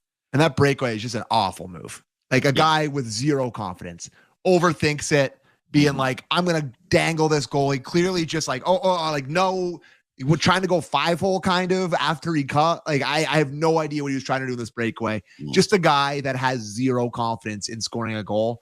And I thought for a minute when they put out the defensive line, I guess at the end of the game, I was like, please, Sheldon, for the love of God, just put 59 out there. Let him see one enter the net. Let him get an empty net cookie. The guy needs one so bad. And you just see it on his face. Like, this guy is not, Grabner. It's like he can score. He's scored. And it's just he can't get one to go. It was my mom's birthday. December 27th was the last time this guy scored. That's insane. It's February 3rd. It's Valentine's Day tomorrow, man. Yeah. This guy's making $5.5 schmil. It's crazy. And like, I think he's playing well. Like, I think he's noticeable. I thought that pass he made to Robertson tonight was awesome, where he's coming down the wing and it's like, of course he's going to force it. He needs to shoot it. He's got a chance. Makes an excellent no-look pass across to Robertson, who doesn't get to go because Binnington makes a great save. But like, he's still playing well. It's just at some point here, like, it's got to go. It's just got to go. You got to push it over. Totally agree. People are sick of me saying it. I notice him every single night playing well. Yeah. And I thought that line had real juice and that he was the one driving the play. So, make of that what you will. But yes, he absolutely can't buy one. By the way, speaking of goalless droughts, it's now 23 games since Gregor scored. Yeah. Yeah. It shows. Yeah. He had the breakaway tonight too. Just a bomb. I know. That's why I brought it up. No, the two cursed boys, the two guys who can't buy a goal, both get golden opportunities. It was funny during the broadcast too. They're like, Gregor's a shooter. I'm like, yeah, I don't really think he has a move. I'm not sure he's got one in the bag. Not to critique a NHL scorer, but he just telegraphed that from the hash marks. Yeah. Like, move in a little bit. Like, it's just, it's not a great attempt. 2 guys on a breakaway. Maybe the last 2 guys in the team I would pick right now, I would on a breakaway. Like, honestly. Yeah, honestly, Simone Benoit might get a shot for either of those guys. You might have to put in the butcher and just let him cook. Okay, yeah. Last thing for me on the giving guys more opportunity and hoping that this unlocks something. People have brought up the idea that you hope the adversity binds the team and gives them an us against the world feeling, and that they all kind of get together and bond over this. To me, it's exactly what happened tonight. You take that mentality for sure, but I do think that dissipates over the course of an 82-game regular season, right? Hard to carry that all the way into the playoffs when it's you're at middle of February. Mm-hmm. What can work for you, though, is getting the confidence build up that you can actually play and earning the trust of the coach. And Sheldon Keefe's been saying that he's looking for guys to step up, guys that he can trust. And I know that 2 of the forwards are likely to be back in the very next game, so we'll see how it operates moving forward. But it would be a damn shame if Sheldon Keefe just went back to the status quo. And I thought tonight there was two big things. One is maybe when Marner and Tavares come back, and I'm guessing it'll be in the next game, you keep that Domi, Bertuzzi, Robertson line together, and you just decide to mix up the other pairs. The other thing was, I know they didn't score. I love that power play with Bertuzzi and Domi on it. It was just moving around. It looked totally different. There was an ugly pass by it was Nylander to I don't know who that's really on, if that's just him not knowing where McCabe is supposed to be, but yeah, it's a pretty awful pass. But I thought that it looked completely different tonight when they were setting up. And if I was Sheldon Keefe, I would probably take a look at, maybe you do have 2 power play units. Maybe you do break it up and see if you can get something new, and you can get something from Max Domi and Bertuzzi on special teams. I'm glad you brought that up, because I had it in my mind and I forgot to write it down when I watched it. Yeah. But I completely agree. That's something that looked really good. And I like Bertuzzi's skill set with Matthews and as well with Domi, right? Because like both of those guys complement Matthews on the power play, where Domi can pass to him and Bertuzzi can get in front of the net, screen the goalie. Like he's just, those two guys can complement each other well. And McCabe flying in there to poke at the goalie. Like, this guy is an animal. His such a rat. It's cut up. Like I've never seen a more ravaged nose. His nose is disgusting. Like it really is awful. He's got the big, both black eyes. He looks like absolute hell. And he's so like underneath a clearly frozen puck. And he's just underneath a clearly frozen puck. And he's just like, I'm digging. Don't care. Didn't really love the response from the Blues on that. Not a very that was greasy. And they didn't really do much. Like you see him coming in here if you're watching on Sportsnet Plus or YouTube, and like, that's not much.